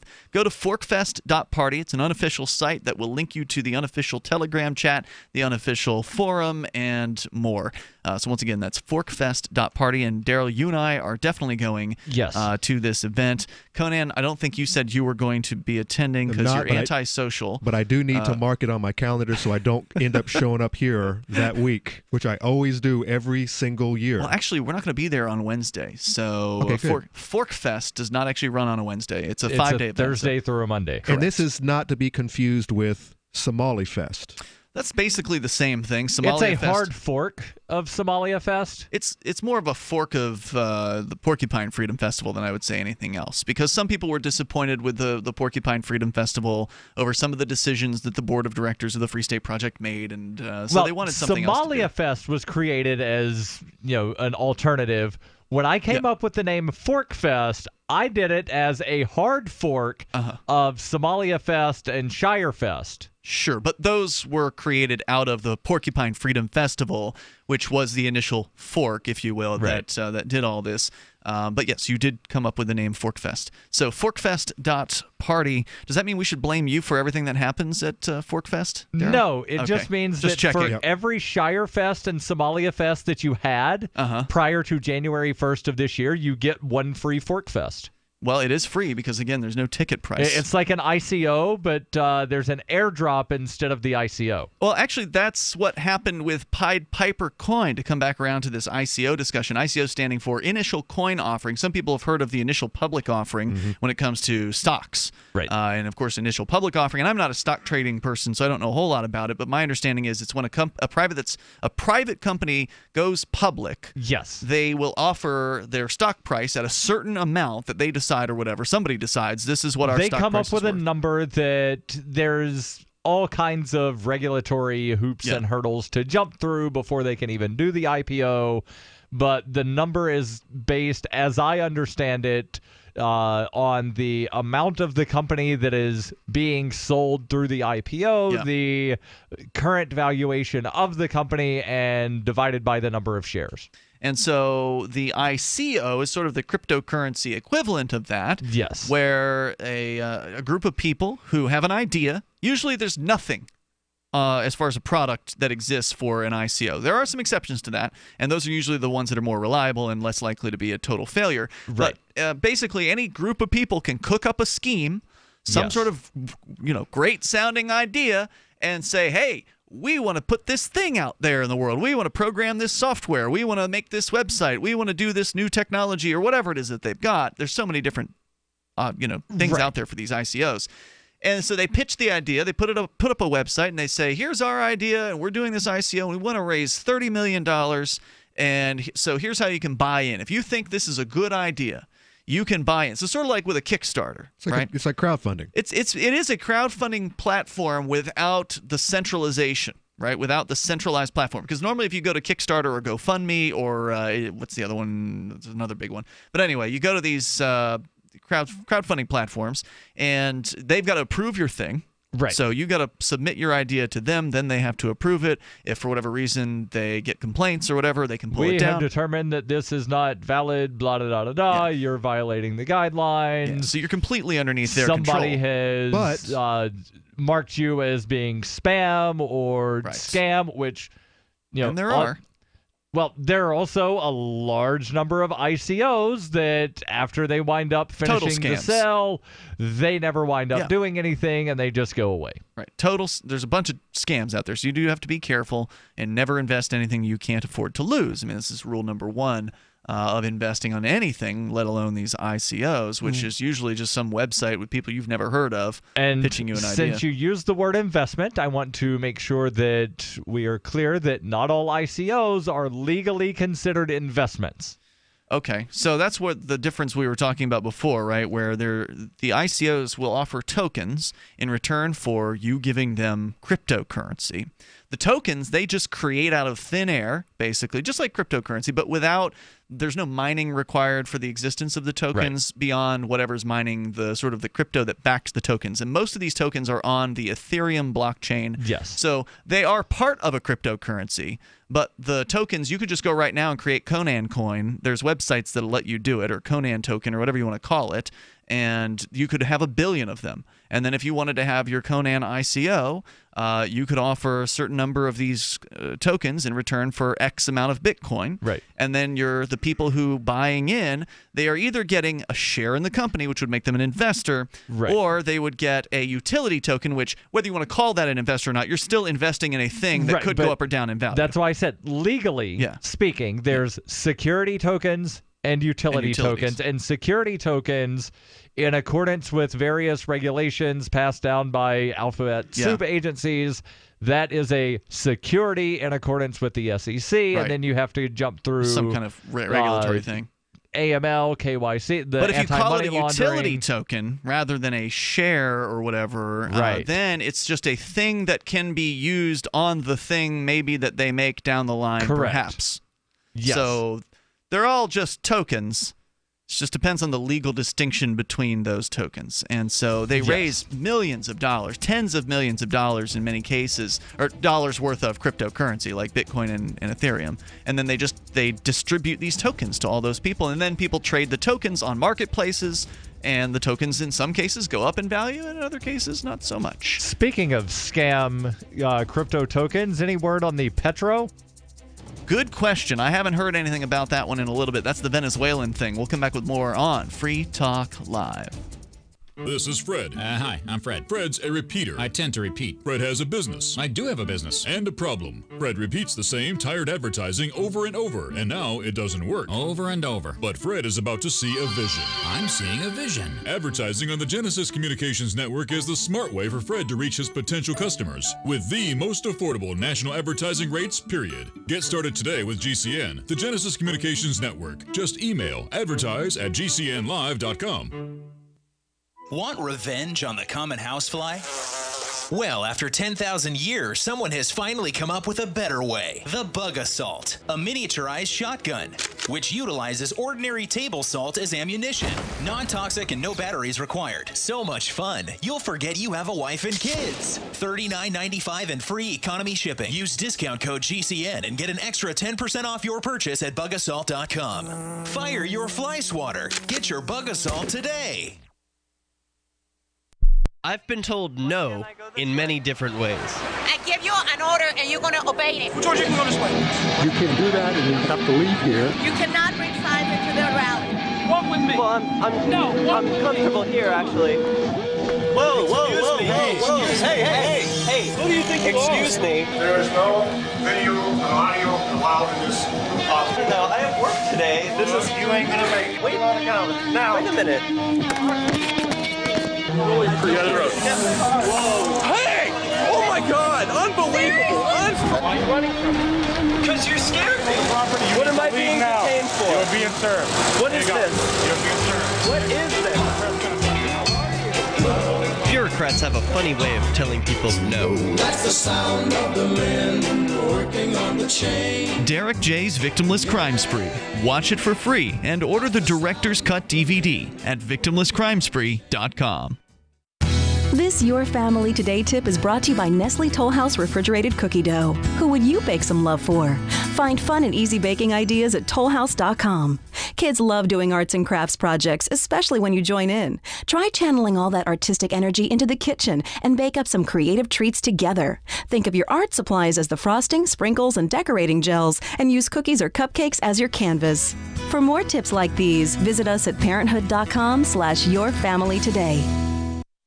So you've heard all 3 hours of the latest episode of Free Talk Live, and you're still hungry for liberty-oriented audio content? Did you know that we have another 24/7 audio stream at LRN.FM? The Liberty Radio Network airs the latest episodes of some of the best liberty-oriented podcasts on the internet around the clock. In addition to recorded content, you'll also hear live shows like Free Talk Live, originating from our Keene, New Hampshire studio. So listen anytime at LRN.FM. That's LRN.FM.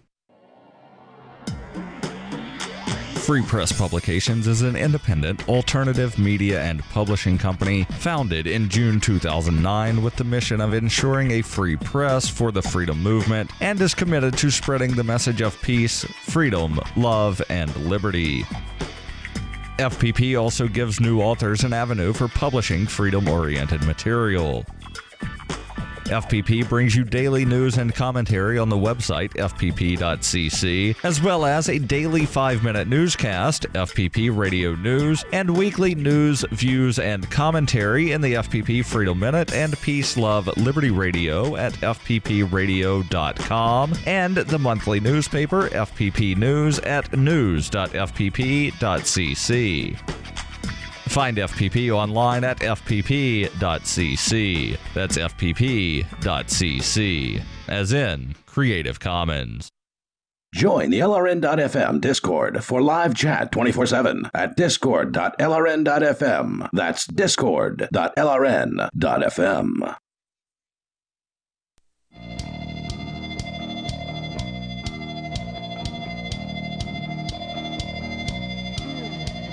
It is Free Talk Live, and you can join us here. The toll-free number is 855-450-FREE like freedom. Coming up, police controversy with a woman who was allegedly speeding.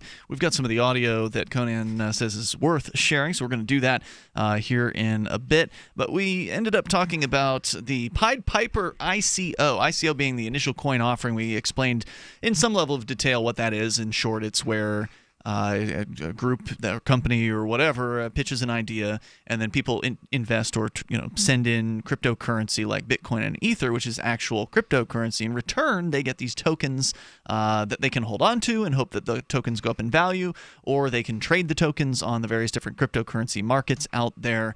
And some of these ICOs have shown promise, while many of them have been complete failures, which is what you'd expect from people starting new companies and things like that. Of course, with these, if you don't know who the people are, you don't have any recourse against them because they might live halfway across the world. And if they take your crypto and run, and you end up with a worthless token after the fact, and their company just disappears overnight, well, sorry, that's just how the cookie crumbles. Right. Now, one thing that's funny, I forget who it was, showed me a website for something that was having an ICO, and all of the pictures, it was the same guy.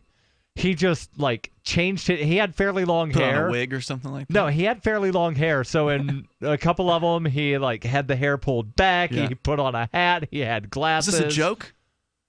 It was sadly not supposed to be a joke. What was it called? Do you remember? I don't remember, but the guy just changed his appearance ever so slightly for all of the pictures. Had different. He didn't actually have a name like John Smith. Yeah. Just some gamer tag sort of thing as the name, and here's the CTO and the CFO and this and that. Wow. Yeah. So what sparked this whole conversation about ICOs was the Pied Piper coin, which was until last week a fictional concept that was put out there on the television program Silicon Valley. Great show. Conan, you said this is now one of your favorite shows on television.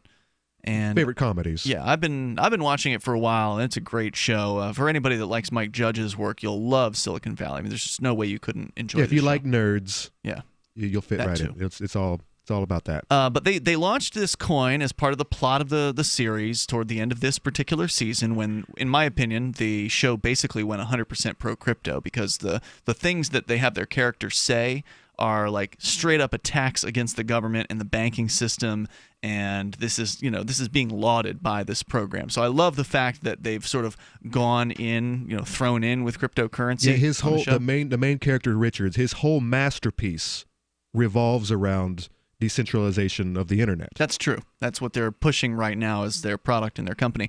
But then days after the episode aired, somebody opened up a Twitter account called Pied Piper Coin, all one word, because there's one with 3 words, so you want the one with all one word. And they started offering an ICO. They started offering an airdrop, as they call it.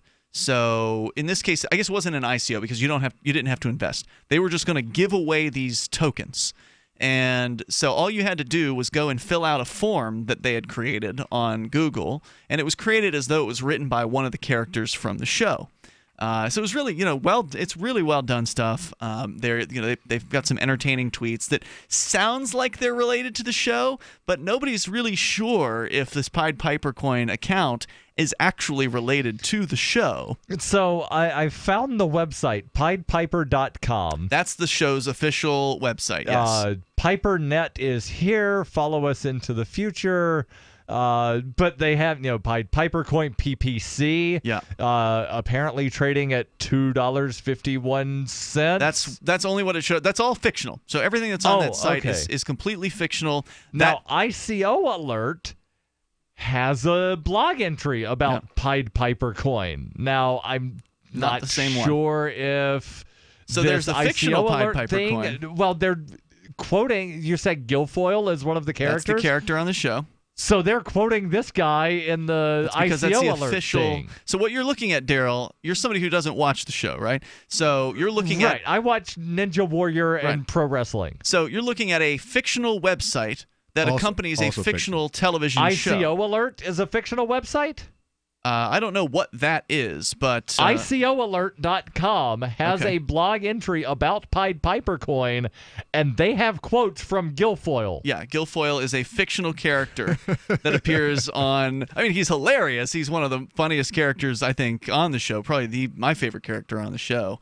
And they actually have clips with Guilfoyle being interviewed by a real CNBC correspondent that appear on the internet. and sometimes they'll put the CNBC correspondent on the television show. So they've really done a good job of sort of blurring the lines between reality and fiction on this program. Right. So this blog post begins on May 6th. I traveled to Silicon Valley for an exclusive Q&A with Pied Piper Jared Dunn and Bertram Guilfoyle. So This is whoever's the CNBC doing person, or whatever. whoever's doing this thing on ICO Alert, like they're going all in. They're on in with the fiction. The fiction. Yeah. It's cool, man. They've done a really good job I don't know with the what's show real anymore. That's true with this. Is your concussion hurting, Darryl? So the price you see on the top of that website, Darryl, the piedpiper.com, that's the price that you see in the latest episode. So there's the episode 7 where they launched this Pied Piper coin. Then episode 8 is the season finale, and that's the price that you see on screen during episode 8. You're going to see it's frozen in time. It's not going to change one moment to the next. By the end of the show, it'll still be that same price. Tomorrow, it'll still be that same price. Okay. Then there's the real Pied Piper coin that was created by some Twitter account. That's the one that I was talking about that happened last week, toward the end of last week.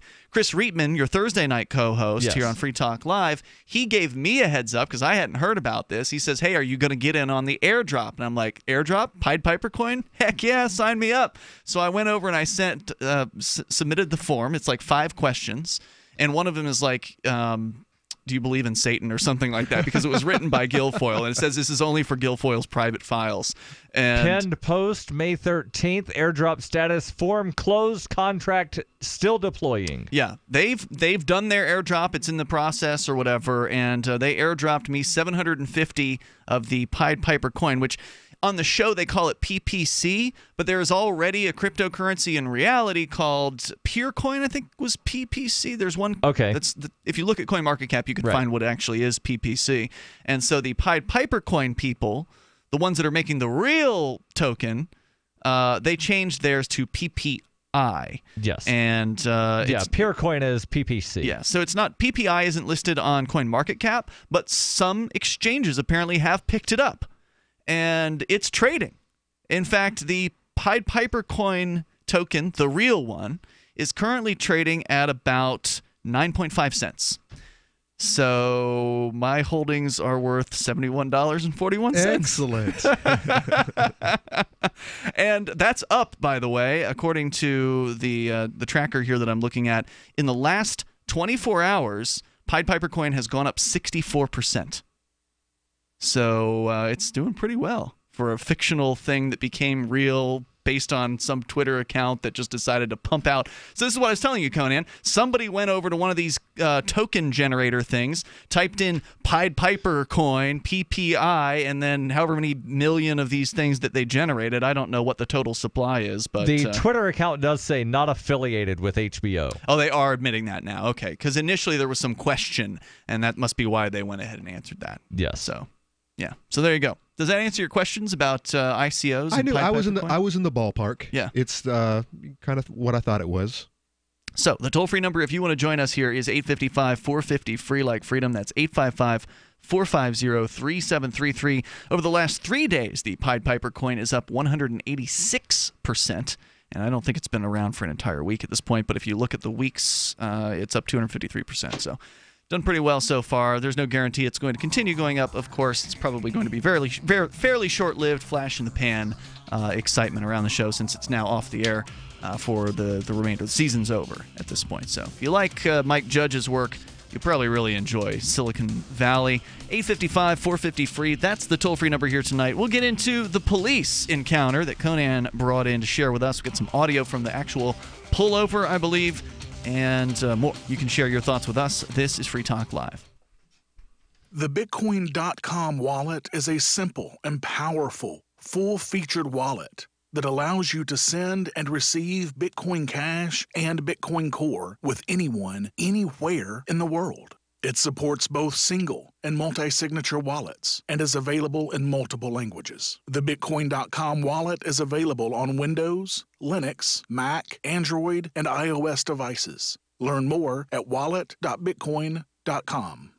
Cryptocurrencies are successful because of good technology. The liberty-loving voluntarists who founded Zencash in 2017 took the best tech, like zero-knowledge anonymity and decentralized autonomous organizations, and are creating a secure platform for money, messages, and media that can be sent to anyone, anywhere in the world. Zencash is a cryptocurrency dedicated to peace, anonymity, and decentralization. Find out more at zencash.com. That's zencash.com. Hunters, anglers, campers, and survivalists. Get back to nature. Expand your horizons with the highest quality, most versatile, unique slingshots and sling bows on the market at slingbow.com. Slingbow products are compact and models start from just $17.98. They're perfect for your bug-out bag or storing in your vehicle. Give yourself and your loved ones the excitement and tradition of Slingbow, a new frontier in archery and truly modern twist on this primitive survival tool. Feel the thrill only at slingbow.com.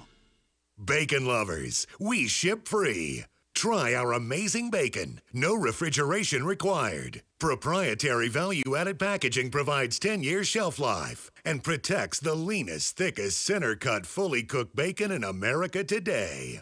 Ready to eat right from the pouch or warm and serve. Savory and delicious. Wholesale price for your everyday use. Order today at readytoeatbacon.com. readytoeatbacon.com. On Free Talk Live, we're bringing people to the ideas of liberty every day.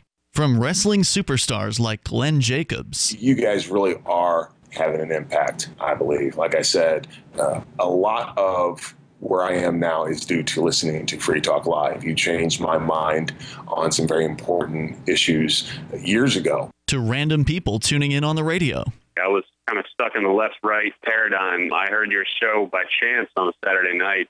From there, I went on, joined the Free State Project, and become an amplifier. So, I mean, that's really the reason why I amp is because I know that if it wasn't for you guys being on as many stations as you are, I never would have found the ideas of liberty. Your amp will directly change more lives by getting Free Talk Live in front of people looking for talk radio online and on the air. When you amp Free Talk Live, you get perks like access to the AMP-only Facebook group and AMP podcast. Visit amp.freetalklive.com. LRN.FM is proud to announce our official listening apps for Android and iOS devices. Now you can easily tune into our streams anywhere, anytime on your smartphone or tablet. Just visit apps.lrn.fm or search for LRN.FM in the Android or Apple app stores. Please download, rate us 5 stars, then share the link on your social media and let your friends and family know how you're listening to LRN.FM. Download it now, free at apps.lrn.fm. What do you shop for that you could otherwise buy at Amazon? Pretty much everything, right? Amazon has competitive pricing and they deliver, and that's a big plus. If you could plan ahead in your shopping, would you be interested in saving up to 33%? There's a catch. You have to do your shopping in Bitcoin. But imagine those savings. It's like a huge raise. All you have to do is go to saveitpurse.com. We've saved thousands, and you can too. Plan ahead and save. Saveitpurse.com. You're listening to the best liberty-oriented audio streamed around the clock, on the air and online. This is the Liberty Radio Network at LRN.FM.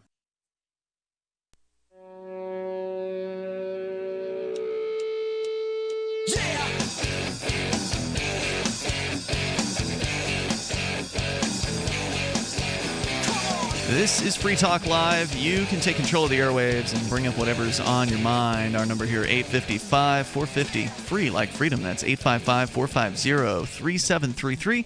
We do have Skype as well. Skype username's LRN.FM. Plus, there's the Discord on-air call-in line room, where if I'm paying attention, I'll notice that you're in there. Unfortunately, I had scrolled down the list, and I didn't notice that Stefan was there from Ohio. Stefan, you're on Free Talk Live with Ian, Conan, and Darryl. In fact, you called on Skype, which is how you got my attention. So anyway, now you're on Skype. Go ahead. Sorry, I was being as patient as possible. I just thought you guys were didn't even on see that you there, topic. Man. I actually called in to share my plans to make the Libertarian Party of Ohio libertarian again. Oh, okay. All right. What's happened? I mean, have there been a bunch of like conservatives that have infiltrated the party? Like, what happened to it? It's been like that for a few years now, and my opponent for the nomination, well, my only chief opponent, Travis nomination Irvine. For what? The governor. Oh, you're still Governor going of for that? Ohio. Okay. Oh, yeah. I thought you'd pulled out of the race. I had pulled out of it, but with enough encouragement from somebody in the party to continue in the process, I decided to. So there's only 2 people that are running for this nomination? 2, possibly 3. It is a possibility that at the convention somebody could jump in last minute. Okay. Because it's actually confusing how it's going to work, because we're not we're actually not doing a formal nomination. The delegation is just going to have a straw poll, and no matter who, it doesn't matter if anybody doesn't get a majority, the committee of 5 ends up picking the candidate. It's really confusing. But wait, some committee of 5 people decides who probably gets the the party's executive committee would officially do the. So basically, it's all about politicking and glad handing those people and trying to get their approval. Pretty much at this point. Wow. I'm really, really hoping that Darryl's nomination endorsement helps me quite a bit, because this is a bit of a push. Because my concern is that they're going to nominate some diet Republican, as many state parties have been doing for a very long time now. It's a valid concern, considering that's what happens at the national level with the Libertarian Party, which is an embarrassment to anybody who actually cares about liberty. And they have been basically since 2008, when they nominated Bob Barr, who's a former drug warrior from Georgia, a U.S. House representative for a long time, was an ardent arch statist, and then all of a sudden expects people to believe that he's become a libertarian, who I believe, by the way, has flipped back to the Republican Party since that time.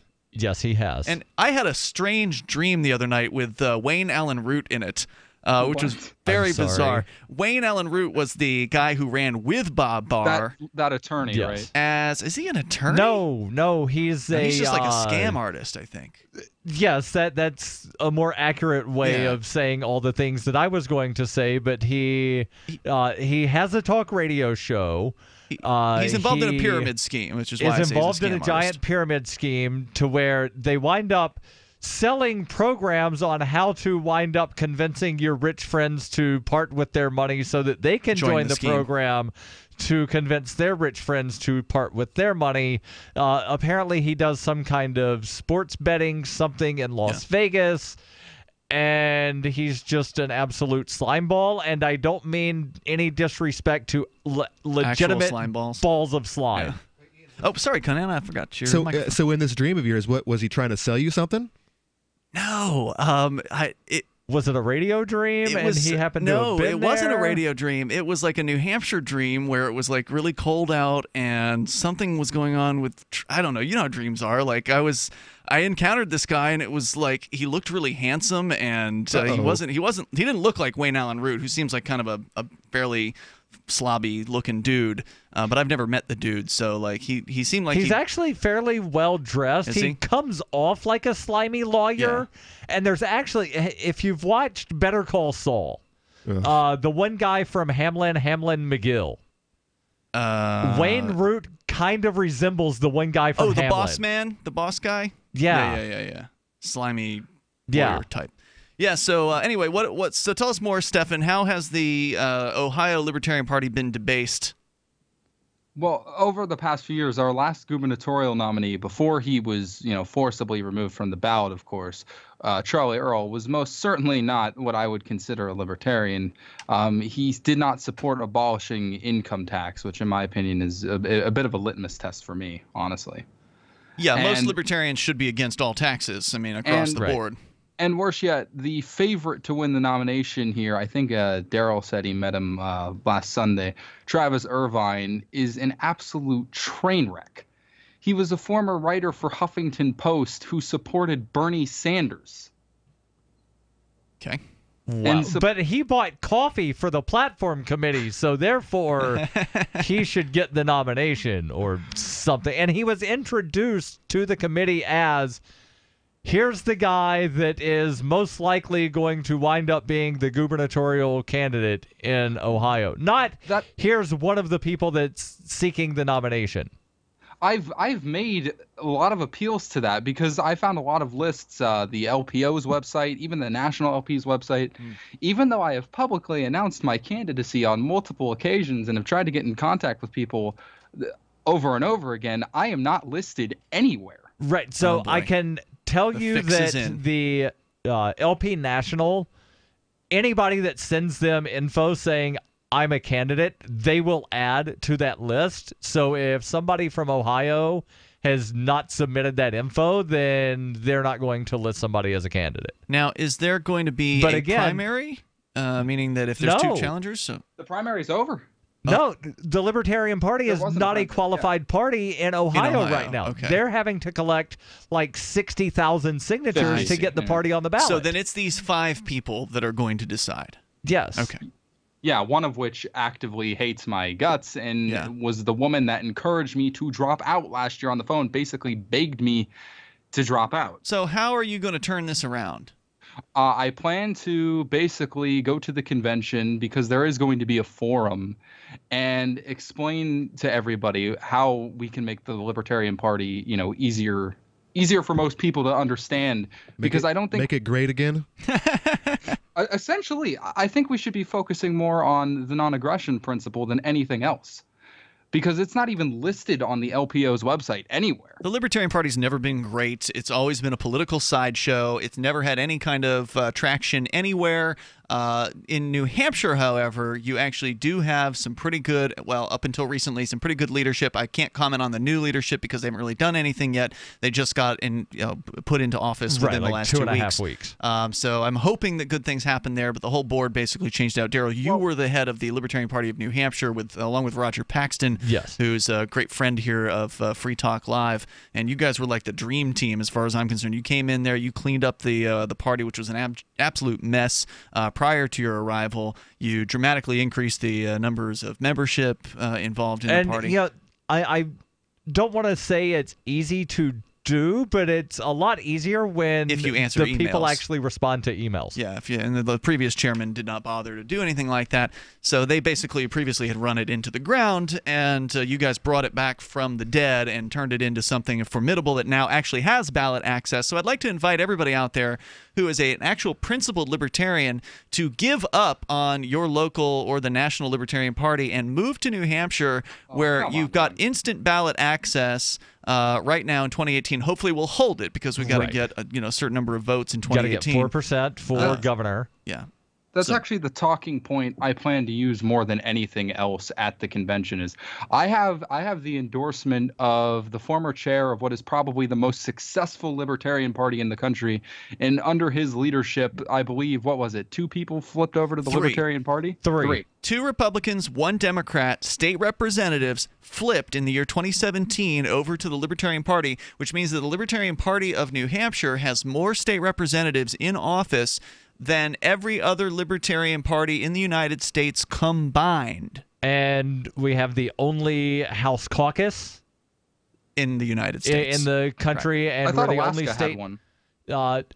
They did previously in like the 80s. They don't currently. And the Libertarians here also had one in the 90s. Right. And then New Hampshire's the only state where the Libertarians have had a caucus in 2 different time periods. Stephen, thanks for the call tonight. Let us know how it goes. Appreciate it. The toll-free number here, 855-450-FREE. And again, if you want to get involved up here, 101reasonsfilm.com, great place to go and learn more about it. Plus, liberty.menu is where you can go if you are a creator of an events, perhaps liberty-oriented events or businesses. Maybe you're an entrepreneur. You want other libertarians to know about your business or the digital content you create. You can go to liberty.menu and you can put it there on the map so other liberty-minded folks can find you and do business with you, hopefully. So it's free, by the way, so there's really no reason not to do this. Just go to liberty.menu if you are an individual who rejects the initiation of force and agrees to abide by the ethics of the non-aggression principle. That's liberty.menu. As we continue here, we got a full hour to go. Hour 3's on the way. You can join us at 855-450-FREE, like freedom.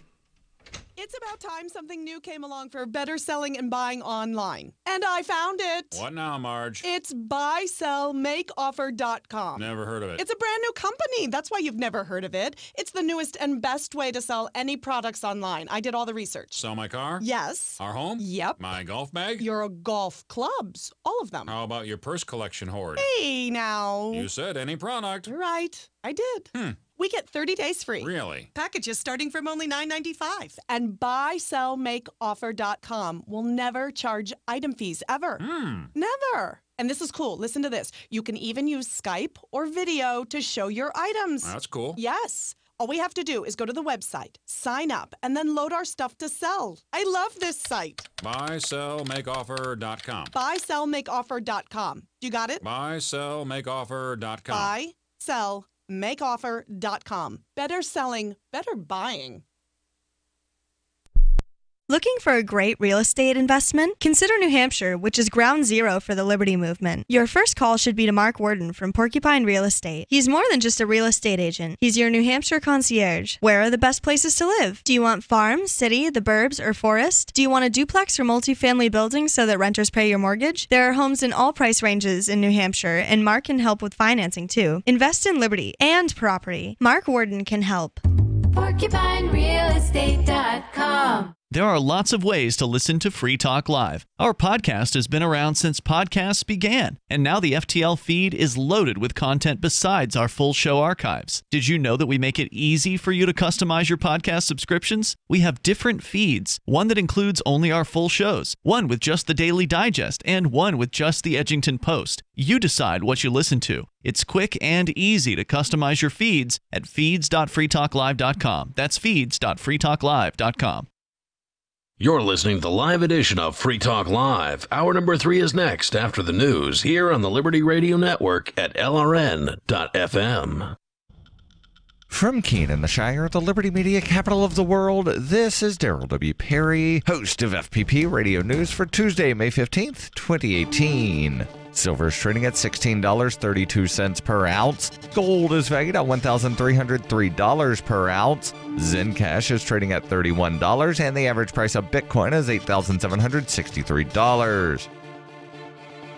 Antiwar.com reports pro-Saudi forces announced on Monday that the large-scale military operations against the northern port city of Hodeidah have begun and that the forces intend to continue advancing north until victory is achieved. Hodeidah is the lone seaport under control of the Shiite Houthi movement and by extension is the only port through which humanitarian aid can flow for the entire northern half of Yemen, a vital humanitarian location which to pro-Saudi forces is a vital military target. Successfully conquering Hodeidah would, after all, mean the Houthi territory, including the capital city, and many millions of people would have no access to food or medical aid. This would be an opportunity for the Saudi invading forces to really crack down on them. Saudi-led forces have been massing just south of the city and say that while the city itself is not the immediate goal of the invasion, it is the eventual point of the operation. The liberation of Hodeidah is seen as a potential breaking point for the Houthis. They envision it forcing a surrender, but it could also bring many millions of malnourished people into outright starvation. This is a known fact, with the UN Special Envoy warning about this for weeks. Still, Saudi officials have been desperate to break the stalemate in the war and have shown little concern for consequences to civilians.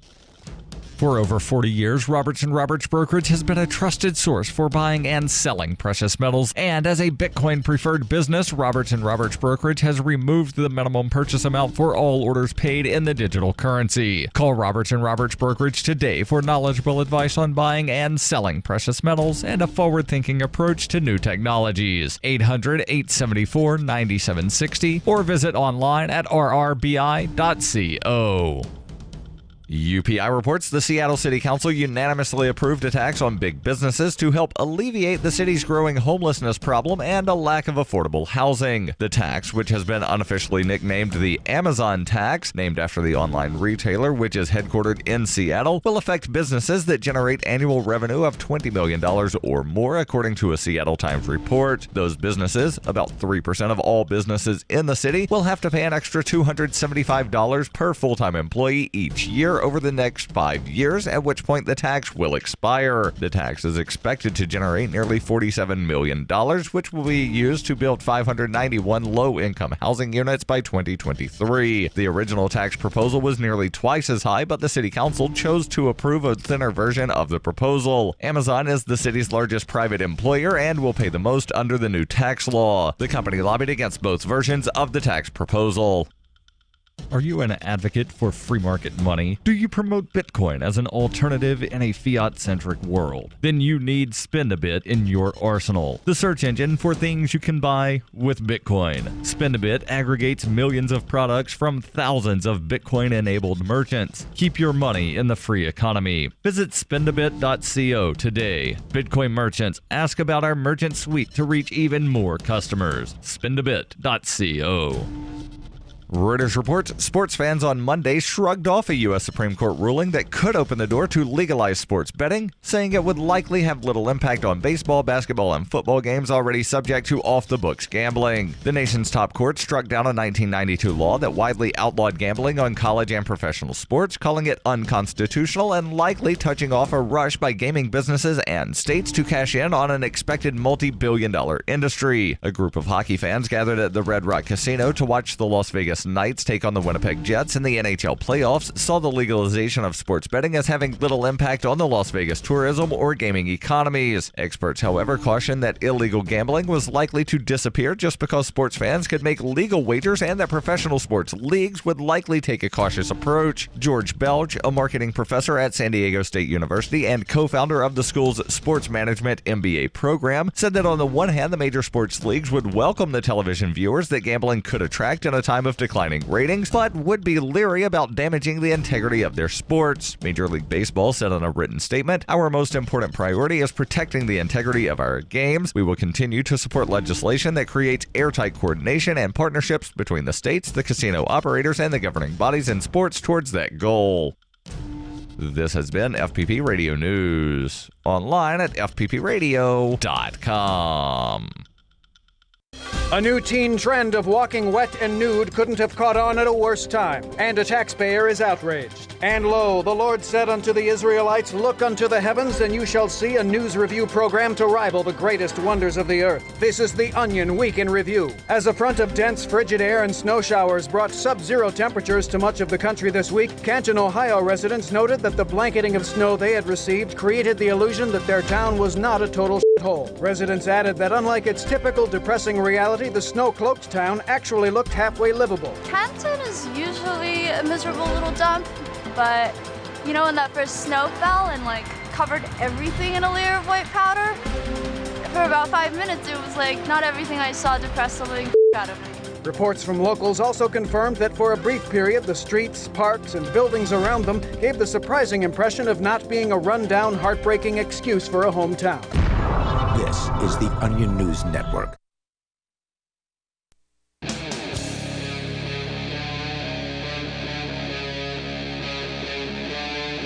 Free Talk Live.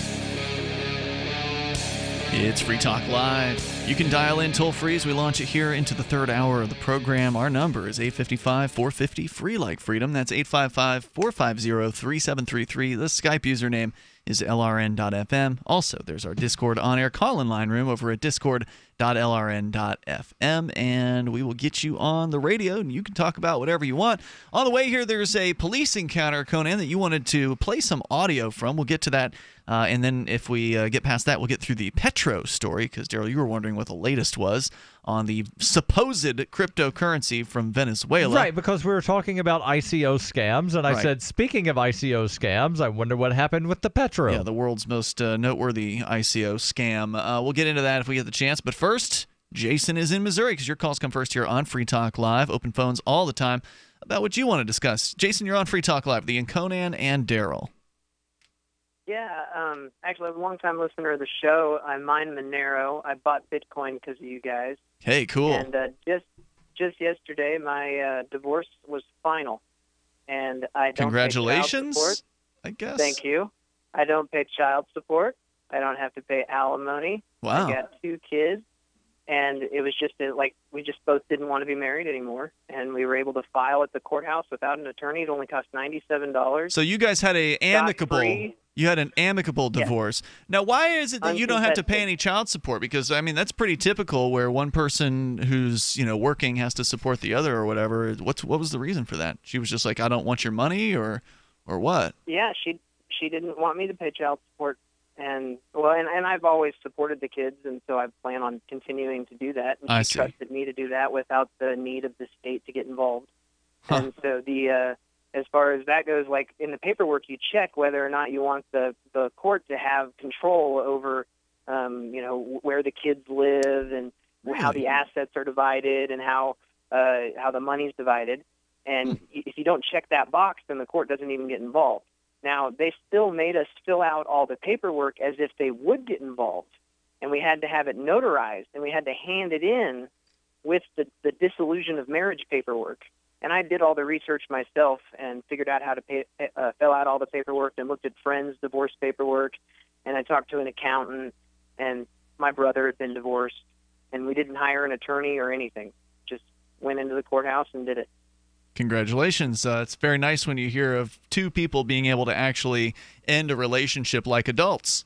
Yes. Yeah, and I didn't think it was possible to get out of marriage without having, to get the state involved with, how everything's done. And every story I've ever heard, when you have kids involved, it's just a nightmare. And, yeah, we didn't have to do any of that stuff. We had to fill out the family plan paperwork, but we didn't, we didn't check the box that the state would get involved to implement any of it. Well, kudos, man. Were you just calling to share the good news? Because that's great news. Yeah. All right. Well, on level of difficulty, 1 to 10, 1 being very difficult, 10 being, all right, 1 is easy, 10 is very difficult. Okay.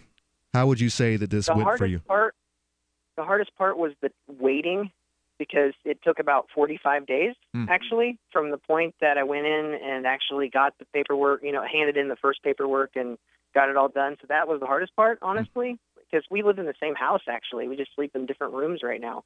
And so that whole limbo period really wasn't cool. It's like you're not married, but you are married, So are you still living? You're still living in the same house with the woman? Yes. And is that going to continue until the foreseeable until future? she finds a place to live? And I told her she could stay as long as she needed to. Huh. But, yeah, it's a weird situation, I know, but it's what she wanted. I think there's probably a lot of that going on out there. It sounds very mature to me. I mean, it seems, and I think the reason why people think it's always a nightmare is because there are so many examples of nightmare divorces in people we know's lives, right? A lot of times the nightmares are because there's conflicts between what each partner wants. They want full custody. I want full custody, or I only want the other partner to be able to see the kids on weekends or once a month, or I want supervised visitation when they come over because reasons. Or what school you want your kids to go to, or how they're educated, and that could really throw a wrench into the works. I imagine we're going to have discussions about that. But as far as the reason, we both want each other to be successful, because we know that the happier I am and the better I do, the better the kids off. The better off the kids will be. In the same way with her, I don't want her to, anything bad to happen to her, and I want her to see the kids. The kids love both of us a lot. Yeah. And they're taking it really well too. We had a family meeting today and talked about it. And how old are the kids? Did you say? 10 and 11. Okay. Well, congratulations, Jason. It sounds like you've done it the right way, and if only more people could actually still care about I want to tell you some tricks about the paperwork. Sure. Just throwing this out there. Like I said, when you fill out the paperwork, don't check off the boxes that you want the state to get involved. And also, so the first person to submit the paperwork is called the petitioner, and then the person that files later is the respondent. Yep. Exactly, and so you can actually turn in the response with the petition, and it triples the time period. It makes it much faster, right? Because then they don't have to serve you with the papers. Yep. You're already on board. Yep. That's very sharp. So any other tips? That's how we did it. We filled out the response and everything, and like I said, they make you fill out all the paperwork as if you're going to get the state involved. So and you didn't even hire an attorney to help you. You just did this on your own. Nope, didn't hire an attorney. Wow. Kudos, Jason. Thanks for the call tonight, man. Thanks for sharing that. It's rare that you hear good news surrounding a divorce, but that's actually a pretty positive story. And it's nice when you can end a relationship but still actually care about the person who and work together, or still love. And they're going to have to if they're going to make them kids. Care about the kids, yeah, for sure. Let's continue. We've got Robert. He's in Bellows Falls, Vermont. Robert, you're on Free Talk Live, listening online. Thank you for taking the call. Yes, sir. I have an update. I had a water meter issue here a week or so ago. Yeah, you'd called about these so-called smart water meters. I remember I've heard of the smart power meters, but apparently a smart water meter is also a thing. And you had told us that these are malfunctioning. Exactly. I mean, if you go onto YouTube and type in faulty smart meters, I mean, I found videos going back to 2007. The water meters or the power meters? The water meters. Water meters, okay. And if you go to stopsmartwatermeters.com, there's a website that's out there that tells about these smart meters. So what's the news? Well, the news is that the meter that I have in my house is being taken out. Really? And the town is going to replace it with a analog mechanical meter. And even smarter meter? Huh. So is this going to wind up getting your water turned back on? Because I know when you called about a week ago, you said that they had shut the water off. Yeah, there was a payment that was going to be made, but the town of Bellows Falls wouldn't accept it. So they shut off my water and sewer and left me for about 4 days. And then Monday I went down to go pay it. Oh, so you settled up on the bill, which you had said that you believed was too high. Exactly. But you went ahead and paid it anyway because, what are you going to do? I gotta have water and sewer. Right. You know, what are you going to do? I mean, they've got a monopoly on that Poop service. in a bucket. Right. Well, you do live by exactly. a river. Well, I mean, my only thing is that these, like I said, these meters are horrible. And I'm surprised they were willing to switch it out. How did you persuade them to do that? Yeah, they're going to downgrade it. It sounds like to one of the older meters. The only person that I could find, because Bellows Falls is a municipal corporation. That's correct. And I don't have the money to hire a firm to go after them, and that's really not what my intentions were. My intentions was to put this meter up in the limelight so people that were unaware of this could see what was going on. And so I had to go to the lieutenant governor of the state, and he kind of threw his 2 cents in, and this meter is going to be taken out of here, and I'm going to get an analog meter. But so you had to go all the way up the chain to the top lieutenant governor, basically, and get him to order the city of Bellows Falls. Top guys. Yeah. Well, they didn't actually order it, but I think it just, they're overseeing this now. And, Robert, good luck. Thanks for the update tonight. Appreciate it. There's more on the way. You can join us here on Free Talk Live. Ike was such a sweet, lovable animal, and people would want to pet him, and they'd come up and they'd get close to him, and it would be this instant, oh!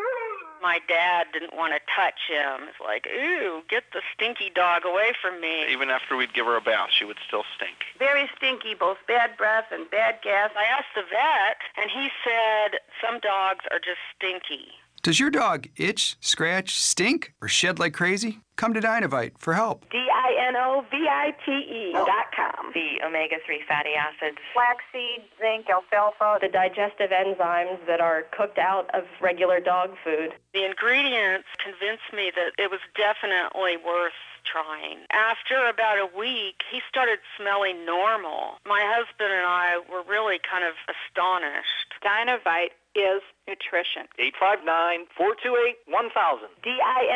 DINOVITE.com. What's more profitable, running your business or doing bookkeeping? Doing your business, of course, but you want to keep your books so that you can maximize your tax savings, right? What if I told you that there's a person that's a bookkeeper, accountant, and law school graduate that's also a hardcore libertarian? My name is Melanie Johnson, and I hate the state. I will aggressively help you to minimize your tax exposure and maximize profits, all while staying within the law. Melanie's your best choice for your taxes and bookkeeping needs. Go to tax.freetalklive.com and check out our website, tax.freetalklive.com. Imagine this is you. You're working late when you get an alert on your smartphone. Your motion-activated Blink security camera picked up something at home. You pop open the Blink app and see the silhouette of a man peering through your kitchen window. You dial 911 and the police roll. The job of a home security system is to help stop crime, which is why I chose Blink. Get 3 Blink cams for way less than the other guys, plus an extra 15% off. Visit blinkprotect.com/FTL. blinkprotect.com/FTL. The Free State Project has reached its goal of 20,000 liberty lovers who've pledged to move to New Hampshire and get active to achieve liberty in our lifetime. Perhaps you're trying to figure out what part of New Hampshire should be your destination. If so, consider Keene. You'll find more than 150 reasons to move to Keene at move.freekeene.com. Keene is famous for its historic, publicity-generating activism, as well as being the liberty media capital of the world. It's home to freekeene.com, New Hampshire's destination for liberty activism, news, and opinion. For years, we've been compiling over 150 reasons to move to Keene at move.freekeene.com, where you'll learn about some of what's happening here and what makes Keene a great place to live. If you love liberty, you'll probably enjoy anywhere you end up in the Shire. But do your due diligence first. Please visit move.freekeene.com for the full list of over 150 reasons to move to Keene. That's move.freekeene.com.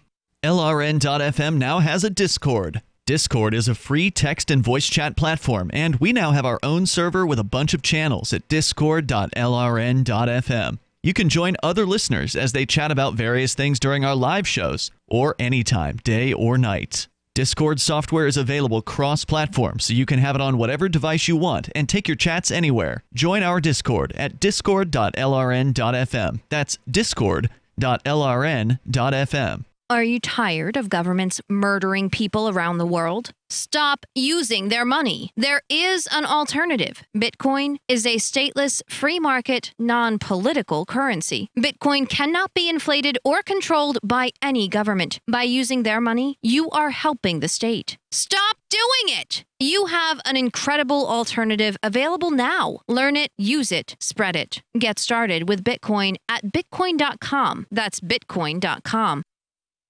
Do you love Twitter? Make sure you favorite the LRN.FM Twitter account so you can receive our tweets at twitter.lrn.fm. That's twitter.lrn.fm.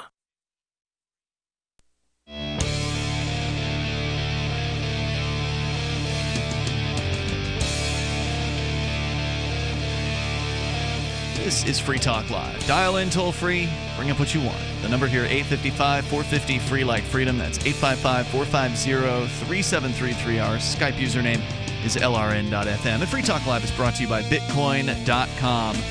They got news headlines. If you want to get the latest news about the world of Bitcoin, you just go to news.bitcoin.com. And the folks over at Bitcoin Cash went through a network upgrade that went smoothly yesterday, going up to 32 megabytes per block. There's was a story about that yesterday over at news.bitcoin.com. They've always got all kinds of headlines there, and it's all free. That's news.bitcoin.com. So we go to your calls and your thoughts. We've got David. He's on the line on Skype. Hello, David. Yeah, hey. In reference to that gentleman calling in about divorce, that expression that gets in modern day attributed to Rahm Emanuel, never let a good crisis go to waste, which was actually used by Churchill, and before that, the earliest that I found, it's attributed to Machiavelli. Oh, okay, that figures. And so under that premise, what Rahm Emanuel was saying was, don't let if a crisis comes along that you didn't necessarily create, take advantage of it to make things go politically how you want them to go. Right, make the government bigger, like with 9/11. Yeah, exactly. And in the last 10 years of analyzing everything that the government does to try to figure out what the hell is happening to me, it has become quite apparent to me that not only does the government take advantage of every crisis that comes along to gain more control, they also take advantage of everyday little stuff, like in the situation of divorce. It's clear to me that in that court arena, in divorce and children, but you can apply it to just about anything else that the government touches, whether it's schools or driver's licenses or law enforcement or literally anything, you can see it. But in the case that he was describing, I just wanted to point out that it's quite clear that the government uses divorce and courtroom fights over children. Instead of going into a court or going into the court situation, the government saying that, hey, you're both equal, you kind of got to divide things down the middle and, like access to the children. What they do is they create an inequality in every possible respect they can, like one person being the custodial parent and the other being the visitation parent, so that there's something to fight over. Do you see what I mean? So what you're saying is the government, in your experience in these family courts, does not want to treat people as equals. They pick one over the other. They do it because to create more conflict. To create the conflict, because when there's conflict, then people will spend money on attorneys. And therapists. Yep, that's true. Which is really what the government exists for, is to give attorneys more work to do. And then more filing fees for more hearings before more judges. Right. And ultimately, that's why attorneys are politicians, so they can create new laws for more attorneys to work on defending people and being hired to get through these legal systems. And, I think I remember that being exactly the case during my divorce almost 20 years ago. Really? Where, it was you had two types of parents. You had the parent that the kids are going to be living with, and then you had the visitating parent. Mm-hmm. And it's like, no, how about half and half? How about 3 days on, 4 days on? But no, it was that option wasn't available. You were either one or the other. Do it our way. Yeah. And that's it. We know how to best break up a family. Well, they are efficient at it.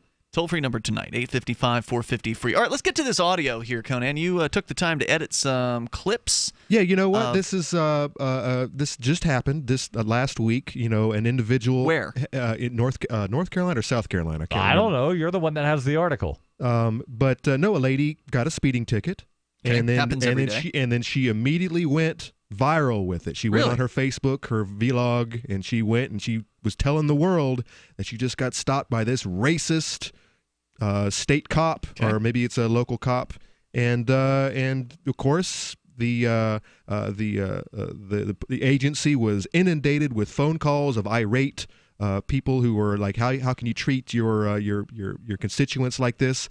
And of course they went ahead and released the body cam. The body cam, which this is what we've always been talking about. This is he said, she said. And we're always talking about, this is what will save us in the end, videotaping it, whether it be the officer in question and whether it be the victim, or if this woman claims to be the victim. She went ahead and had her, she was recording audio in the passenger seat. But she was recording and he was recording? She was recording audio. He was recording video. Gotcha. She went ahead and created a video post after the event, so she didn't actually capture the video from the get-go, but maybe her interpretation of what actually took place isn't exactly what happened, or maybe it is, but you know what? You don't have to decide. You don't have to. You don't have to speculate, because the video is there, and it's the best thing that So, let's go ahead and listen. Well, we've got audio, obviously here, not video, but we're going to play the audio. This is. You said you wanted me to play her reaction first. Correct. This is Dawn Hilton Williams. She has two last names, and this is her interpretation of what happened to her during the stop. All right, here it is. And I just was threatened by this police officer, and I want all of my African Americans and people of color that are out there are going to know exactly what I'm talking about, and I want the people who are not African American, who know me, to really get where we're coming from. Every time when I saw the police pull up behind me, the state trooper, I was immediately afraid. The man threatens to pull me out of the car.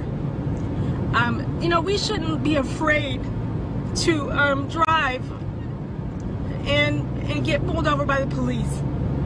And I'm telling you, I agree. I showed him my license, asked him why I was stopped, and he said that I was going 70 and a 65. And so I'm in the middle of a rural little town, and I'm sorry that I'm upset, but I don't get upset too much. Usually I get angry. I don't get afraid. He comes back, and when he comes back, he gives me the ticket, and I said, so this is not a warning ticket. I said that I didn't see any signs. There were no signs. He said, well, you can go back and look for signs. I said, okay, so this is not a warning ticket. He said, no, this is not a warning ticket. He said, well, you'll need to sign this ticket. And I said, why would I need to sign the ticket? I don't agree with, and this is just something that I don't think, I said, I won't be signing the ticket, but I'll take the ticket. He said, no, you'll need to sign the ticket. I said, I don't agree. I didn't see a sign. I'll abide by the ticket, but I'm not going to put my signature on that ticket. And he said, well, if you don't put the signature on this ticket, I'll pull you out of the car, and then I'll arrest you, and I'll impound the car. So I went ahead and signed the ticket only because I was immediately afraid, and he looked like he was ready for me to pull me out of the car. He didn't say, I'll ask you to step out of the car. He said, I'll pull you out of the car, and I'll arrest you, and I'll impound your car. And he said, I knew you'd do the right thing. And then he patted the side of the car. And he said, have a great day. He said, I knew you'd sign it. You know, kind of sarcastically. It was a very controlling, bullying experience. And no one should threaten to pull me out of a car. That sounds totally believable to me. Conan, you're saying the reality was a little different? No. I completely agree with the woman. If you listen to her, but it's a long, I edited it down for length. It's an 11-minute video, and she goes on in a lot of different directions. No, the cop, we'll listen to his audio in a second. But, this is scary stuff. It is. With a cop threatening you over a simple signature on a form. And this is not unusual, by the way, in a lot of places. We're coming up here, 8:55, 4:50. Free will play the other audio next. Looking for that edge during those intimate moments? We see many ads for enhancement, but the side effects include death. At GCN Team, we should change the Healthy Body, Brain, and Heart Pack to the Healthy Libido Pack. The brain and heart are not the only organs that require a healthy vascular system. For proper blood flow at the right moment, go to GCNteam.com or call 877-878-4203. That's 877-878-4203. That's 877-878-4203. This is Dan Pilla. Do you owe the IRS money you can't pay? Are tax debts crippling you? I've defended people from the IRS for over 30 years. I've helped thousands, and I can help you too. I wrote the book on IRS settlement, and I'm telling you, there's no such thing as a hopeless case. Call 800-34-NO-TAX to finally get free of IRS debt. With the IRS's new programs, there's never been a better time to solve your problem. Call 800-34-NO-TAX. That's 800-34-NO-TAX, or my website, danpilla.com. This is Michael Dean from the Freedom Fiends. I've run websites since 1996 and have used over a dozen web hosts in that time. AgristHosting.com is the only one that hasn't broken my heart. Agrist Hosting's uptime and service is stellar, and their DDoS mitigation is the best I've seen. That's important because if you tell the truth in this world, you'll ruffle feathers. And some people will try dirty tricks to silence your voice. No matter what the haters hit us with, Agrist Hosting keeps our websites online. If you have a mission-critical commercial presence or a world-changing activism site, you cannot tolerate any skullduggery. So go with AgristHosting.com. Have a WordPress or blog site, but you're not satisfied with performance or uptime? Or just want raw hosting? Want to pay with Bitcoin? Agrist Hosting specializes in high-performance hosting with personalized service. Go to AgristHosting.com and click on the button that says Get Hosted. That's AgristHosting.com.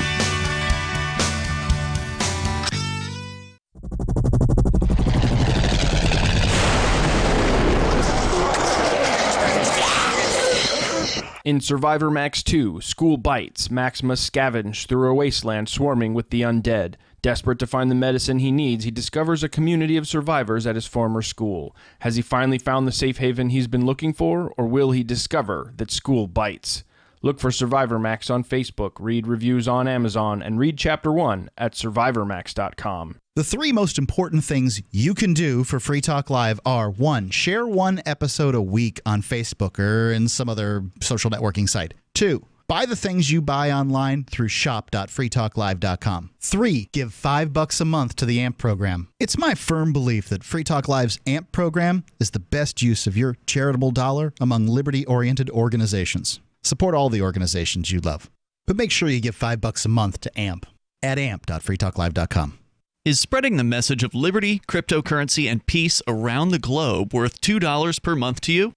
As you may already know, in addition to our internet feed, LRN.FM broadcasts on free-to-air satellite across North and Central America, as well as Sub-Saharan Africa. And we've been available on satellite for free 24/7 since 2010. The LRN.FM free-to-air satellite signal is reaching some of the most oppressive regimes in the world, and there's no doubt our ideas are making an impact. You can learn more about the channel's impact by watching the 3-minute video at fund.lrn.fm. If you'd like to help free minds globally with our ideas of liberty, cryptocurrency, and peace, you can donate as little as $2 per month via fund.lrn.fm. You can help us continue and expand our satellite broadcast to multiple continents. Visit fund.lrn.fm today, and thank you for your help. Don't forget to share the link on social media. That's fund.lrn.fm. You can put the Liberty Radio Network on the air in your area. Visit broadcast.lrn.fm to learn how. Broadcast.lrn.fm. This is Free Talk Live. You can dial in toll-free, take control of the airwaves, bring up what you want. Our number is 855-450, free like freedom. That's 855-450-3733. Or Skype into the show at Skype username lrn.fm. And joining you in the studio tonight, it's Ian. And Conan. And Darryl. Plus, don't forget about freedomsphoenix.com. That is the home of Ernest Hancock's Declare Your Independence. It is a liberty-oriented news aggregation site, and Ernest is, by the way, the host of the morning show on LRN.FM, which is the Liberty Radio Network, who, by the way, has shown up on our Discord chat recently, now that there's a Declare Your Independence chat room there. Ernie himself has actually appeared in that room on more than one occasion to weigh in with the other participants there. So that's pretty cool. But there's also a lot of great news and information, up-to-date information on science, technology, historical findings, liberty news, government overspending, and the rise of the police state. You'll find all that all the time over at freedomsphoenix.com. That's, once again, freedoms with an S, Phoenix.com. Conan, you brought some audio in here tonight that you took the time to do some heavy editing to. I wouldn't say heavy, but it's definitely been done. Well, you chopped out some segments because we're not going to play an 11-minute clip of a woman ranting about how awful a police officer was to her, but you gave us the solid 2-minute summary of a woman who was pulled over, a black woman who was pulled over in one of the Carolinas for allegedly speeding. She, when being issued the ticket, was already felt intimidated, just because a lot of people feel intimidated by the police. You never know what some of them are going to do. You never know if you're going to encounter a rogue cop who's going to decide to go ahead and beat you, or trump up some charges, plant some drugs, maybe commit a rape. There's all kinds of things. Plant a gun. Yeah, there's all kinds of things. Or just shoot you because you looked the other way. I thought he was going to run. Or shoot your dog if you happen to have your dog in the back seat or something like that. So all these things can happen. It's a very intimidating, very scary thing. Many people do not feel safe when a police officer is behind them, and they certainly don't feel safe when the lights go on the police cruisers. So you can understand. And she chalks it up because she's black, but I'm sorry, there's plenty of people who are not black who also feel afraid of the police. And that's really where I wanted to go with this. Yeah. I mean, she got pulled over. It was going all right. They were both having back and forth, and it wasn't until he insisted on her signing the document, the ticket, that it got a little edgy. And of course, I think this guy, nothing's gonna happen to this guy. That's what he's supposed to do. Because he said all the right things. He didn't say anything wrong. It's the tone. When you listen to him, maybe we haven't played the clip yet. Maybe you'll pick up on that. But I mean, if you listen to this lady's entire spiel, the 11-minute spiel, she really goes into. She's scared. She's emotional. Well, she goes into lynching. She goes in. She uses the term, the racist term, the card a lot. She's talking. Let me tell you, a black cop would have said the same thing. She does bring up Sandra Bland a couple of years ago. That's the lady who. It was also a traffic stop, who ended up suiciding herself three days later in prison. I don't know if you guys talked about that. I don't remember that. But what I want to point out here is, if it were a black cop, a black cop would say the exact same thing if you refused to sign a ticket. And in the case of Sandra Bland, it was a Hispanic cop that actually arrested her. So okay. But in this world, in this dimension that we live in, even if it's not going to, even if it's not real. Even if it's not going to happen to you, I mean, it's become normal. Well, this can happen to anybody. I mean, anybody behind a wheel can get pulled over, and that's where I'm going with this. Yeah. He's not a racist cop. He's just a douchebag. Just a cop. He's just a cop. Yeah. And so to make that distinction, to throw the R word all over the place, it's like no. He's just a cop. This would happen to anyone. He was born that way. Any cop of any color would say the same crap. And anybody of any color in the car would be treated the same way if they refused to sign a form. These guys take their forms really seriously, and I don't know why it's so important for them to get people to sign these forms, because I've never heard of this. Right, we've talked off the air. I've never had to sign a speeding ticket ever. In some states, they don't do this. Here in New Hampshire, they don't do it. They just hand you the ticket, and they've got their copy, and that's that. Hold on. In New Hampshire, you don't sign the ticket at the time you receive it. You are forced to sign the ticket when you mail it in. When you mail it in. And I did. If you don't sign that ticket, when you mark either guilty or not guilty, they send it back. Now, if you write refuse to sign on the line that says signature, they'll accept it. Well, right, because they just want something written there on that line. So this is what I'm not an attorney or anything like that, but what I recommend, if you feel intimidated by the police into signing something, just sign under duress, because your signature, as I understand it, again, not an attorney, not legal advice, your signature can look like anything. If you want your signature to be the X, right, classic X for a signature, that can be your signature. So there's no reason why under duress is not your signature, because you intended that to be your signature on that document. And then at the very least you can say, hey, look, I didn't consent to this. This man threatened me with, pulling me out of the car with violence if I didn't put some kind of ink on this line. So let's play the audio here. So we heard Dawn's interpretation, what she saw, what she felt. She was scared. Now let's understandably, she's right to be scared. Correct. And now let's actually hear what actually took place. Now, is this also clipped down, or is this the actual full encounter? This is not the initial stop, but he's already gone. He's come back from his car. Back from the car. He's handing her the ticket. Okay, got it. Here we go. All right, ma'am. What I have here for you, it is a traffic summons for Brunswick County General District. Traffic summons? Yes, for Brunswick County General District Traffic Court. Your court date is going to be June the 6th at 10:30 for the 70 and a 55 mile per hour zone. Where is the sign that says it's 55 miles an hour? In numerous places. Numerous places where? I mean, between the gas station I just came from, right here. I mean, numerous places back that way. You're more than welcome to go back there and look at them. I mean, take pictures of them, whatever you want to do. So you didn't give me a warning. You gave me an actual ticket? Yeah, no warnings today, ma'am. So your court date is going to be June the 6th at 10:30 for the speeding of 70 and a 55. You have the option to prepay this. I'm going to give you a phone number plus a website that has our courthouse information. If you contact our courts, they will tell you what the fine is, answer any one of your questions, and if you decide to prepay it, then you do not have to come to court. But if you want to prepay it, good for her. If you don't want to prepay it, then you have to come to court on June the 6th at 10:30. I'll hire an attorney. Need you to sign right here? I'm not going to sign that ticket. Ma'am. I agree. Okay. But I don't have to sign it. So, ma'am. But I appreciate it. Hold on. All right. So, what you're signing here is a promise to either come to court or a promise to prepay. It's not an admission of guilt. It's only a promise to me that you're going to get it taken care of by either coming to court or prepaying it. If you refuse to sign the summons at this point, I'm going to have to get you outside of the police car, outside of this car. I'm going to place you under arrest and take you in front of a magistrate. I will get your vehicle towed and go from there. So, yes, ma'am, you do not have a choice. You have. I don't care about that. You do not have. I don't care who's on the phone. I'm talking to you right now. You do not have a choice but to sign the summons. So once again, you're signing right there. So thank you. I knew you were going to sign it. Thank you very much.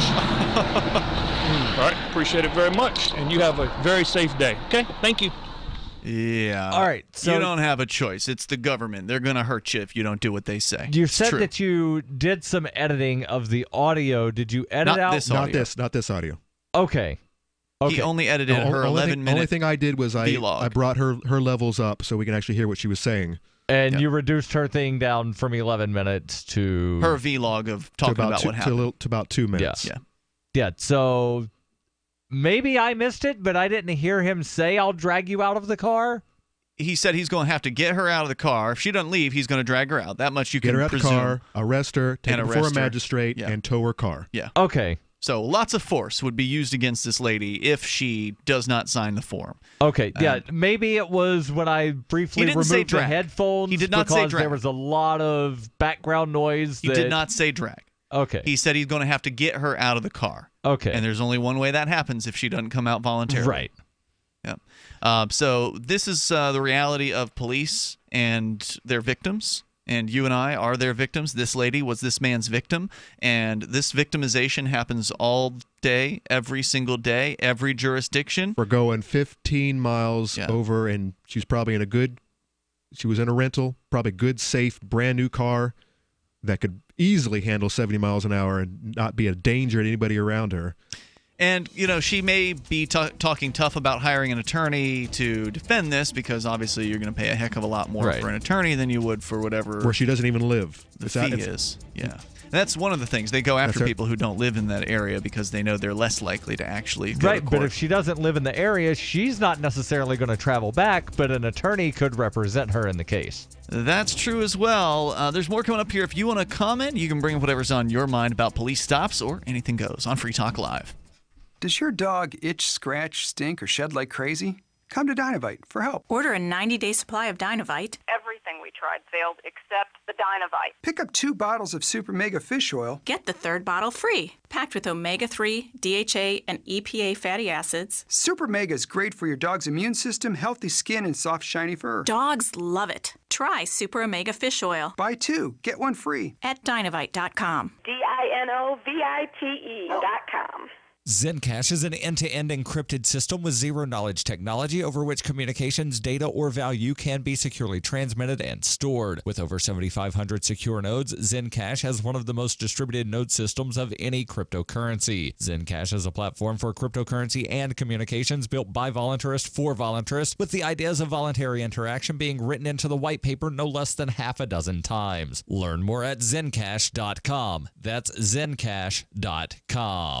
Were you born before the year 1956? If so, did you know you could be collecting between $575 and $2,200 in tax-free income right now? All thanks to the FHA. Or what about this? Did you know 54 U.S. congressmen have used a special tax-free account to earn up to 35 times more on their money? It's true, and you can do it too. These are just 2 of the secrets revealed inside a stunning new book from the Palm Beach Research Group and Ted Benna, the man behind the 401k. You'll discover the 18 best cash cows that can help you earn up to an extra $6,800 a month. Just go to 501kbook.com right now. If you're at or near retirement, this book is a must-read. You can get your own free copy. Shipping and handling charges apply. Just go to 501kbook.com right now while there are still copies left. That's 501kbook.com. 501kbook.com. Just go to 501kbook.com right now. The American Psychiatric Association has issued an alarming study warning that the nation's used car salesmen are going completely insane, and in some extreme cases, practically giving cars away. The APA traces the outbreak of widespread hysteria to an apparent overstock of high-quality late-model cars begging to be driven off the lot today. Some severe symptoms include delusions, manic exuberance, and a psychotic commitment to offer the lowest prices guaranteed. Victims' families are joining together to raise awareness of this serious psychological epidemic. The authorities found out how unbelievably low his prices were. They'd lock him up and throw away the key. You are not alone.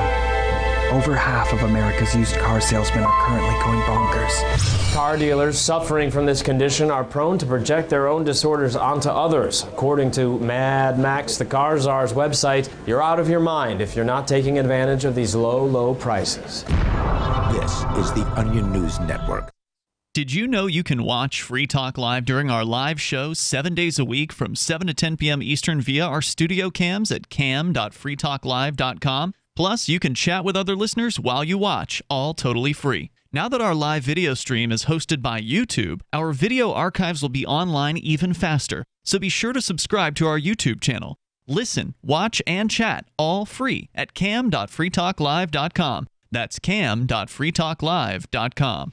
I love My Magic Mud. I drink a lot of coffee. I had stains on my teeth. Then I found My Magic Mud, and I was told it would remove stains. So I paid attention when I brushed the first time. My Magic Mud is black tooth powder, and the difference it made in my teeth in one application was noticeable. With 4, my teeth were as white as you normal folks out there. Please go to mymagicmud.com and buy a jar. There's 150 applications for $25. You can use Bitcoin, mymagicmud.com. Help get LRN.FM into more ears. Visit promote.lrn.fm for a free bumper sticker, flyers, banners, graphics, and more. Promote.lrn.fm.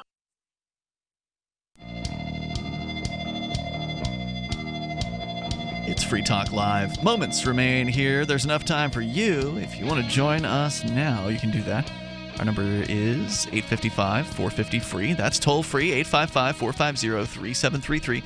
The Skype username is lrn.fm, and there's our Discord on-air call-in line room over at discord.lrn.fm. Everything from the fictional and not-so-fictional Pied Piper coin to Seattle's ridiculous new rules that are going to possibly drive businesses out of there with their new headcount tax. We've talked about a lot tonight here, as well as speeding ticket controversy with a woman being threatened by a police officer for not signing or wanting to not sign the speeding ticket that was being handed to her, which, again, this is a scary situation that a lot of people have been involved with. And this comes back to what I was talking about last night, where it should be pretty crystal clear that the man who was threatening her is not her servant.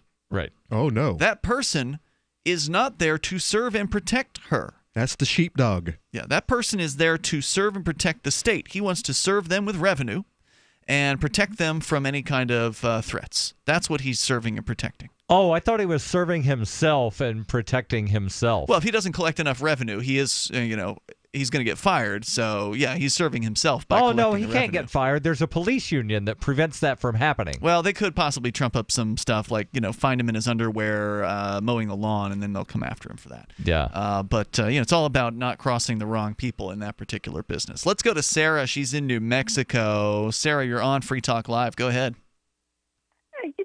Our gay city councilor, Pat Davis. I don't know him. He's running for I didn't know that there was a gay city councilor, and two, I'm curious what being a gay city councilor has to do with anything. Well, she might explain that in a second. He was on the Tucker Carlson show on Fox News. Yeah, so what? 7 minutes last night. Why? So I just learned that Tucker Carlson has a show on Fox News. I'm learning all kinds of things from Sarah tonight. Why was he on the show? Yeah, well, he is running for Congress. I voted for him in the primary yesterday. Okay. So they were hammering him for 7 minutes. About 7 minutes, they're kicking him down. Tucker was. Sounds like a wrestling match. Oh, I was thinking it sounded like some kind of weird She's talking about politics, Ian. It is a wrestling match, and they're all on the same team. Yeah, that's true. I was just picturing something else in my mind of Tucker Carlson hammering a gay man for 77 minutes. Oh, God. They can't show that on Fox. It's not 7 minutes. Because he said the F beat the NRA, He said F the NRA on television? No, but it was a commercial. It was the F beat, and they bleeped it out, the NRA, that I want to have gun control. So he was hammering him about that commercial. How can you bleep that F word? Oh, I see what you're saying. You're saying like this guy who was running for office put the F word in a political commercial against the NRA. Right. And that's why they interviewed him, because he said the F word in a political commercial? Well, it wasn't. It was bleeped out. But he brought it. They brought him in. I'm like, where is his office? Is he in Chicago or New York? He had to fly over there to be in a show. Well, no, sometimes what they'll do is, Sarah, just so you know, what they'll do is, like, if there's a Fox affiliate in Albuquerque, they'll send the guy who's to be interviewed to the Fox affiliate, and the Fox affiliate has like a satellite or internet uplink to the national Fox show, and so that's why you'll see people with like the little doohickey in their ears, the earplug or whatever, and that's because they're getting a remote transmission from the main studio. So no, they don't have to go much further than usually the nearest city. So like here, since we're in Keene, you might have to go to Boston. Or something like that, but you're not going to have to go all the way to New York City. Right, but even if the guy did have to travel to a major city, all right, over to Phoenix, possibly drive all the way to L.A. But so your concern, Sarah, here, or what you're saying is they interviewed him because there was a bleeped out F word in his political campaign commercial? Or was it because he was gay? Yeah, because of that commercial controversial, and then they were picking on him about did any of the NRA members kill anybody? Were they the ones that used it? So why are you attacking the NRA? I mean, they were just beating him up on that for the whole 7 minutes, talking on him. Well, I mean, to me, the idea that somebody is being edgy because they put the F word in their political campaign commercial, I mean, it's 2018.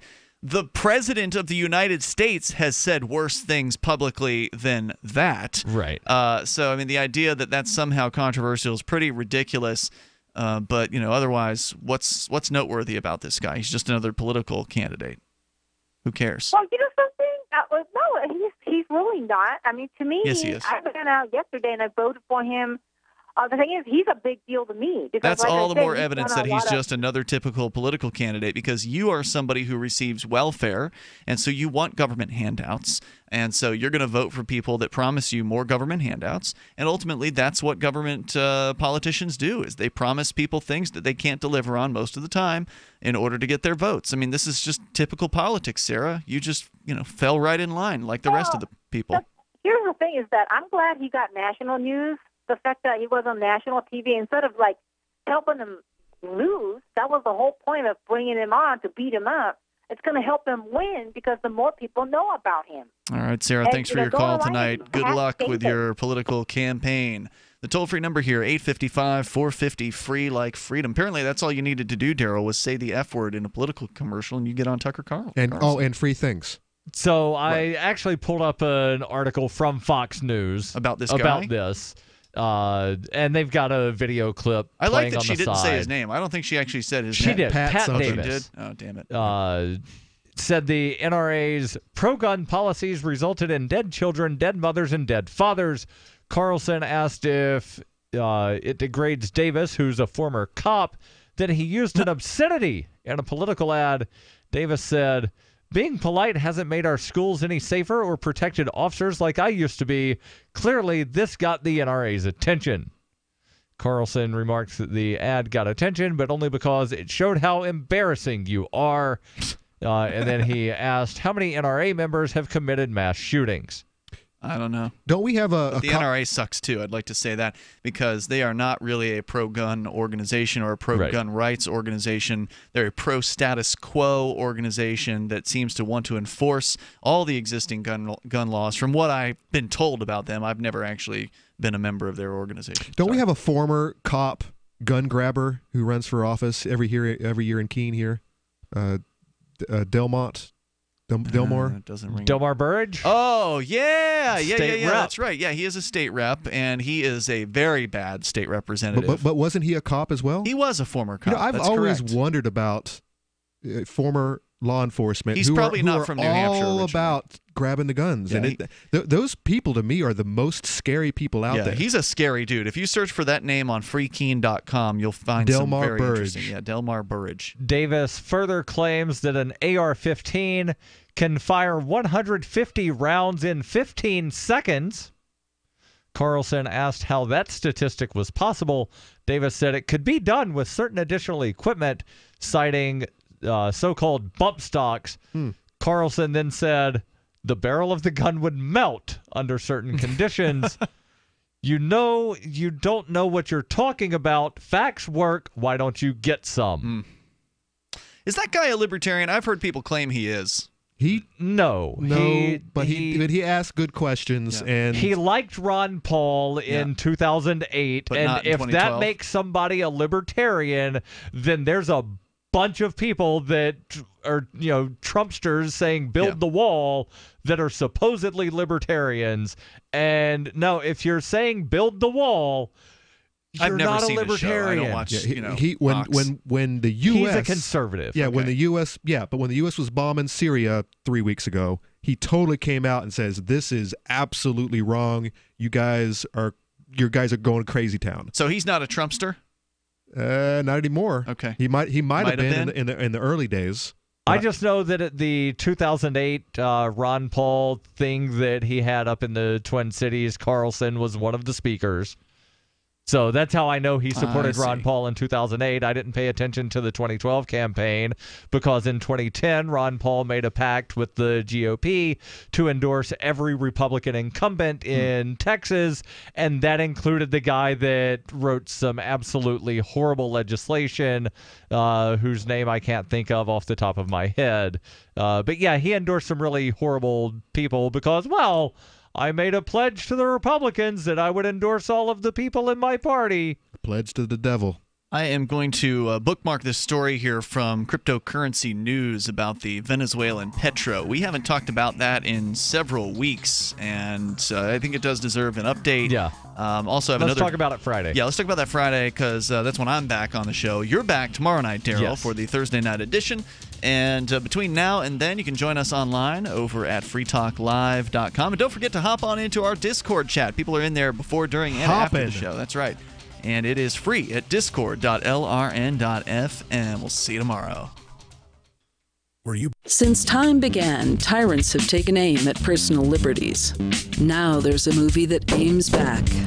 The government has no more right to tell us what to put in our bodies than they have to take our guns or tell us what books we can read. 6 drug police were eaten by bears while raiding a marijuana farm. On your knees, you dirty hippies! Jesus. On your knees! What's the problem, officer? Today, many cops who enforce pot laws do so only because it provides them with cushy jobs, good benefits, and a chance to push people around. I was an undercover narcotics officer. The drug war is nothing but a farce. The Second Amendment says you gotta keep you and your gat intact. Guns and Weed, The Road to Freedom. A film by Michael W. Dean and Nima Vadadi. DVD available now at gunsandweed.com or on Amazon. That's gunsandweed.com. Makes the perfect gift. Remember, that's gunsandweed.com. Ross Ulbricht was convicted in early 2015 of running the infamous Silk Road Underground Market. The Silk Road was a gift to humanity and helped reduce the harms brought on by drug prohibition. For this good deed, Ross has been sentenced to life in prison with no possibility of parole. Now, an appeal is Ross's only chance, and he needs your support. Please visit freeross.org, where you can contribute via various methods, including Bitcoin. Visit freeross.org. That's freeross.org. Did you know we've taken our LRN.FM telephone listen line to a new level with the LRN.FM audio on demand line? Now you can call 712-770-8447 anytime and listen to LRN.FM's live feed. And you can listen to a bunch of our original shows on demand. Long distance fees may apply. Just dial 712-770-8447 and choose from the menu. 712-770-8447. The latest episode of Declare Your Independence is next, after the news, here on the Liberty Radio Network, LRN.FM. From Keene in the Shire, the Liberty Media capital of the world, this is Darryl W. Perry, host of FPP Radio News for Tuesday, May 15th, 2018. Silver is trading at $16.32 per ounce. Gold is valued at $1,303 per ounce. Zencash is trading at $31, and the average price of Bitcoin is $8,763. Antiwar.com reports pro-Saudi forces announced on Monday that the large-scale military operations against the northern port city of Hodeidah have begun and that the forces intend to continue advancing north until victory is achieved. Hodeidah is the lone seaport under control of the Shiite Houthi movement and by extension is the only port through which humanitarian aid can flow for the entire northern half of Yemen, a vital humanitarian location which to pro-Saudi forces is a vital military target. Successfully conquering Hodeidah would, after all, mean the Houthi territory, including the capital city, and many millions of people would have no access to food or medical aid. This would be an opportunity for the Saudi invading forces to really crack down on them. Saudi-led forces have been massing just south of the city and say that while the city itself is not the immediate goal of the invasion, it is the eventual point of the operation. The liberation of Hodeidah is seen as a potential